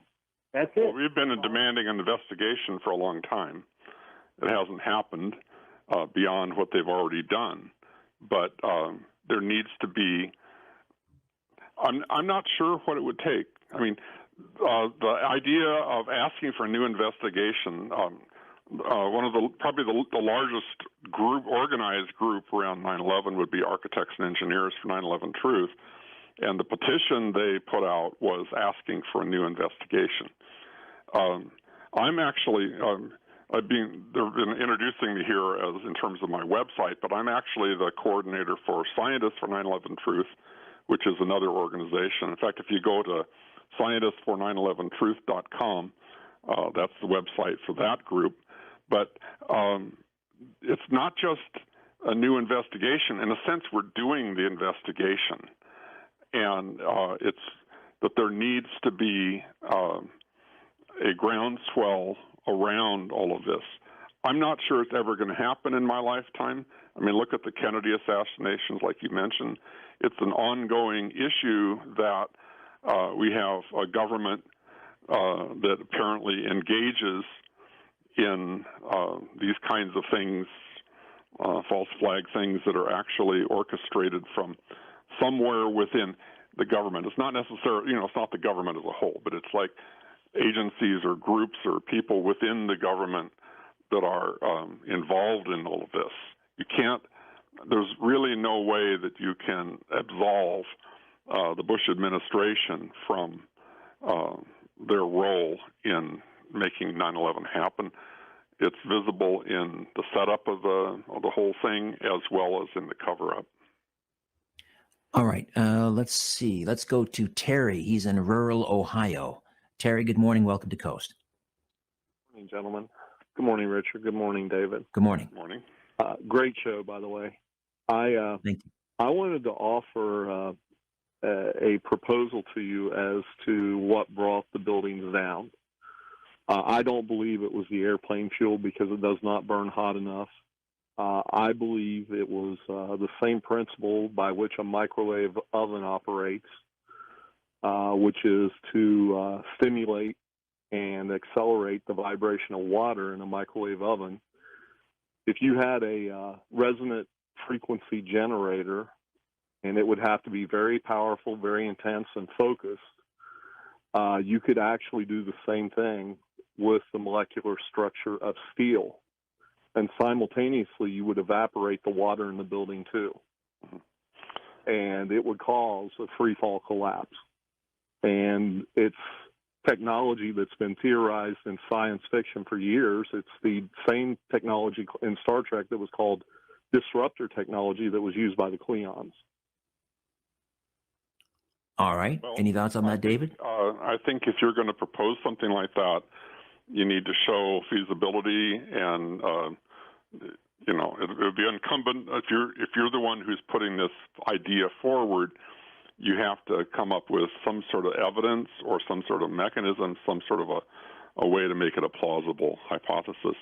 I work on the basis of science, and the evidence that we do have concrete evidence of the fact that nanothermite was used, and ordinary thermite was apparently also used, but there was also probably explosives.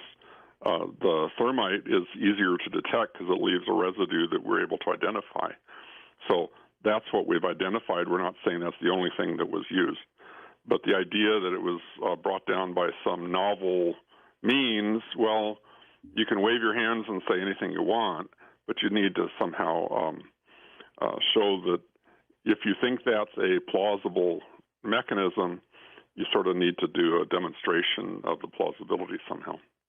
Terry, thank you for the call. Once you demonstrate that the free fall was caused by some outside power energy source, does it really matter at that point?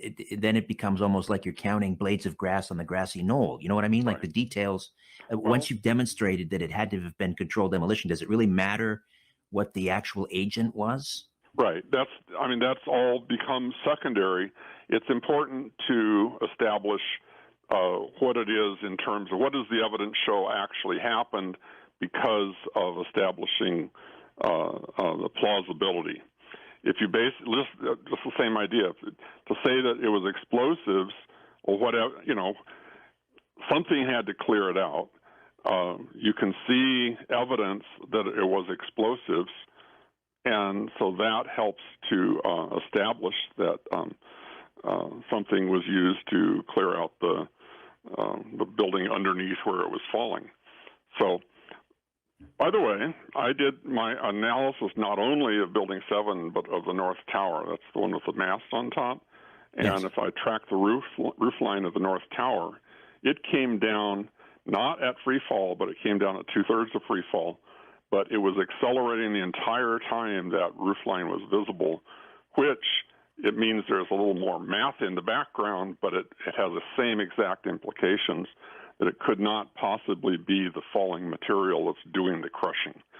It was something clearing the way ahead of the falling chunk of the building. So in any case, all of the buildings were they're set up in slightly different ways because the geometry of the buildings were different, but all of them is very clear indication that there was the use of demolition technology. And why just 2/3 free fall speed? Why? Well, it didn't. Well, I'm not sure why, except for the fact that you can measure that that's what it did. I'm using my tracking software again, and you measure it. The thing is, it was not completely cut free to just drop. It was mostly cut free, so there's remnant amounts of support that it was having to buckle some stuff as it came down. But they took out they literally had to take out the calculation I did is they had to take out about 90% of the support in order for it to fall at the rate that you observe. Okay. So that's sort of what's going on there. All right. Let's say hi to Michael is in Virginia Beach. Michael, welcome to Coast. Thank you so much, Richard. You've done a great service for America tonight and for the whole world. And in that regard, I don't think anybody does it as well as you. I appreciate that. Thank you. Bringing together the really critical issues, breaking down the details, but there's something missing. When I was in high school and college, I participated in the Oregon-style debate. Most of my friends and colleagues became lawyers who were on the debate teams that I participated in.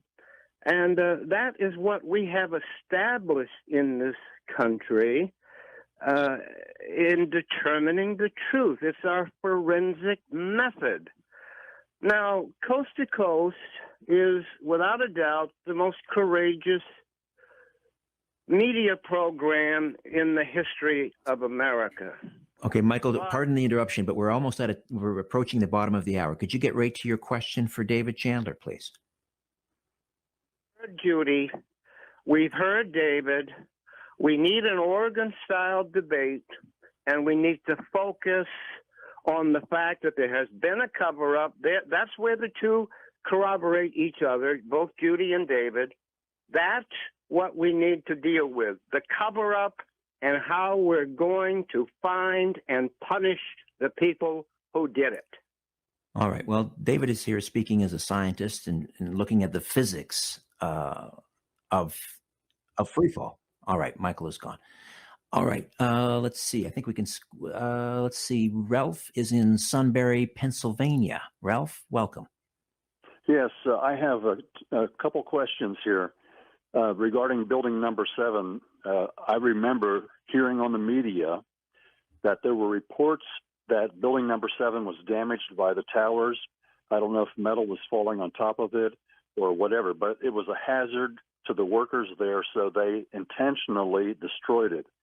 I don't know if anybody remembers that from the media report at that time, but we've sort of addressed that, Ralph. We talked about Larry Silverman, who was the Silverstein. Thank you, David, and his remark that we decided to pull it, but as David has explained, you just can't simultaneously decide to pull a building. It takes it could take months to to wire a building for demolition. Can I add something to that?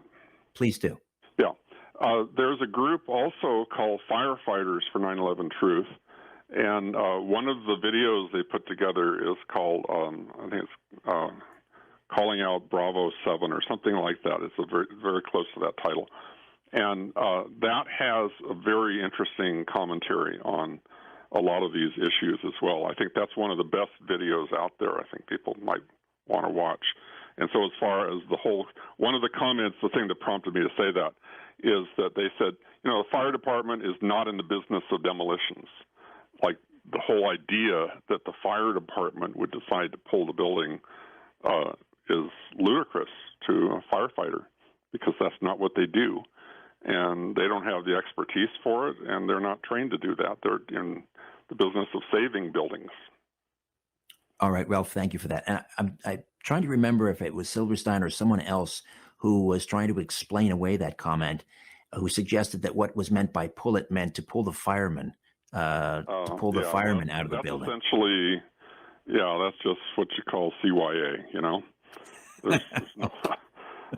All right. Well, we're at the bottom of the hour here. David, hold on. We'll come back and take some more calls as we continue to discuss the collapse of Building 7 on 9/11.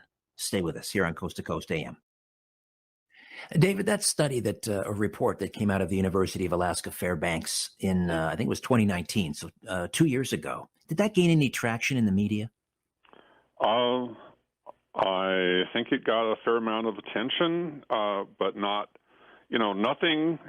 I mean, the media has been so solid, mainstream media has been so solidly into broad brush painting everything that talks about alternatives to the official story as being this wild-eyed conspiracy theories and stuff like that.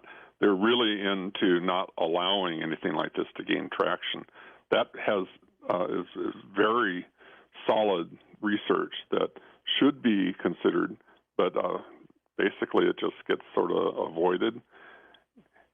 And it's not just the media. Even like in academia, it's been so marginalized over years of propaganda that any such inquiry is not legitimate, that it's very hard to gain traction.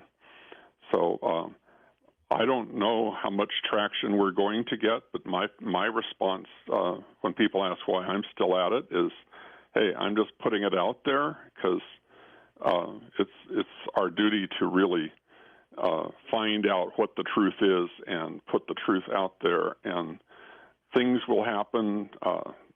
History changes, breakthroughs get made, and you don't know exactly what's going to precipitate that. The University of Alaska study was definitely answering some of the questions that were left hanging. And so it was an excellent thing to put on the books. And no, it didn't turn the whole story around, but they're not allowing that to happen. All right. Well, speaking of Fairbanks, we've got Mike joining us from Fairbanks, Alaska. Mike, welcome. Good morning. Hello, Richard and David. I have two very important questions. Number one, I admire your guts and patriotism, Mr. Chandler. I've been following you for years and passing the word along. And I wanted to know, this is question one, I wanted to know if you have received any type of threats. I haven't personally. There's a number of the main people in the movement who have lost jobs.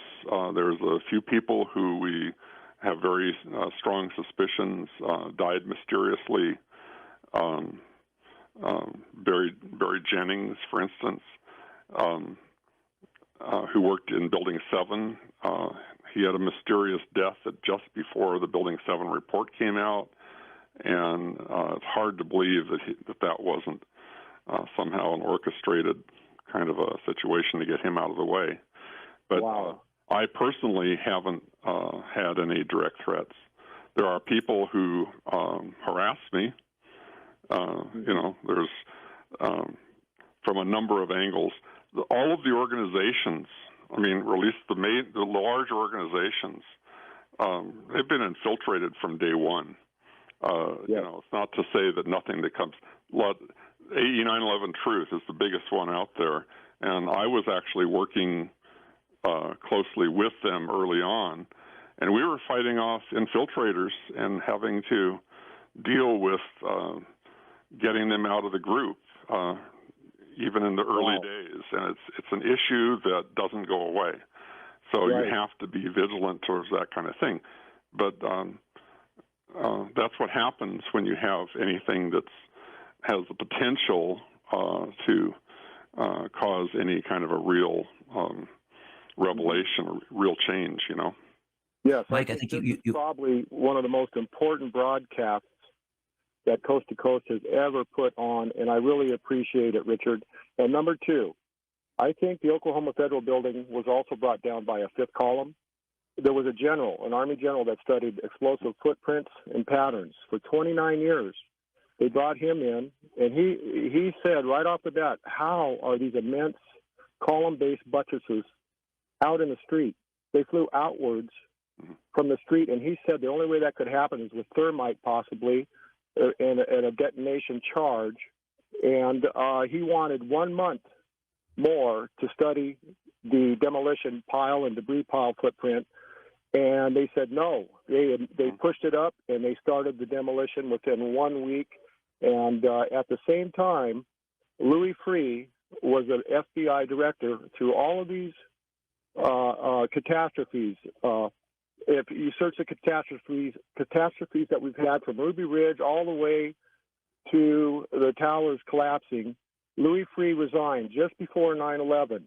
And it's funny that he donated $1 million to the Clinton Foundation, but that's another story. But I really appreciate your time that you put into this, David, and you are a national hero, in my opinion. But I will take your comments off air. Thank you, guys, and have a great evening. I mean, all things considered, have a great evening. Thank you. Okay, Mike, thank you for that. So, Oklahoma Fed building, do you see any similarities? I recommend that people look up on the internet. You can find it. Kevin Ryan gave one of the first talks that he gave that I was even aware of. He did an interesting analysis of who did the investigating for Oklahoma City, and then for the FEMA investigation, the World Trade Center, and later for the NIST and so forth. The same group of people were in all of these investigations.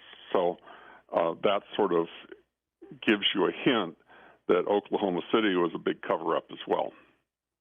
Right. All right, Mike, thank you for that. Let's see. Bill is in Los Angeles. Bill, welcome to Coast.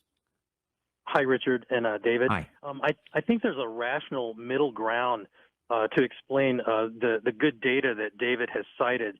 And that came the other night, to my surprise. There was a guest, Peter Lance, the author, journalist, on with George Norrie, and he suggested that the two main towers did indeed fall because of the jet impacts, but that Building 7, he said with good information, housed possibly a CIA facility that was preset for demolition, not out of some conspiracy theory to hide evidence of something, but to keep classified documents from falling into the wrong hands. And once they saw the building was threatened, they demolished it in order to avoid that, to avoid a 1979 situation where our documents were compromised when the Iranians took over our embassy. So, and also I have a friend who's a structural engineer that we happened to have visited the Twin Towers in '79, and he called me after 9/11, and he said there was nothing mysterious about the way the towers pancaked, and he owns a international retrofit company. So I think we need to watch the conspiracy stuff because it can kind of get out of hand. Like the last caller, I think that was way off bounds. So that's my middle ground. Okay. All right. Number one, I want to dissociate myself from Judy Wood. If you want to see what I think of her, look at my website. I have a little section in there on discredited theories. So I make it perfectly clear there. So sorry about that. You had a different guest on. But no, I'm not in agreement with her. As far as the towers being able to come down because of the jet plane impacts and all that, there's no way. The analysis I and others have done, well, there's a guy, I have a link in my references on my website named Tony Zambodi, and he and a few other engineers did the calculations on the collapse of the North Tower and opposed to the idea that it would crush down and somehow be a self-sustaining demolition. It turns out that if you actually do the calculations, it would have been the collapse would have been arrested within one floor. So it's no way that even if you somehow took out an entire floor, the top section crashing down onto the bottom would not self-perpetuate all the way down. So, and the fact that my contribution to this was measuring the roof line, and the fact that it was accelerating downward the entire time is literally, there's proof involved there that it could not be what is causing the material under it to fail. It had to have been falling into pre-pulverized material, and the calculations that implies is about 90% of the underlying support had to have been removed. So I don't buy the idea that there was a natural collapse for the towers. It just doesn't work. Bill, thank you for that. Anyway, he mentioned pancaking. There really wasn't any pancaking. No, the pancaking was an early theory that NIST later rejected because, the way the structure of the towers, you have these core columns. They have 47 core columns. They were massive. They went up and they gathered them toward the center of the building, leaving lots of acreage for the office space. And then they have the perimeter columns. So very stiff perimeter columns, and then you have these core columns. Had the floors pancaked, it would have left that core structure. It was like a building within a building. And it wouldn't have brought the whole structure down. But what you saw, the very first thing that came down was the tower, was the antenna on top of the North Tower. That actually started down a fraction of a second ahead of the roof line. And that is supported by the hat truss that was connected to the core columns. How could that come down without having all of those core columns taken out underneath it? So from the very get-go, it's not something that was a cumulative thing. From the very get-go, the core columns were basically blown out. I mean, I've gone into this for a long time, and all my thinking on the subject is on display at my website, and then there's others there. I have links to a lot of the best material there.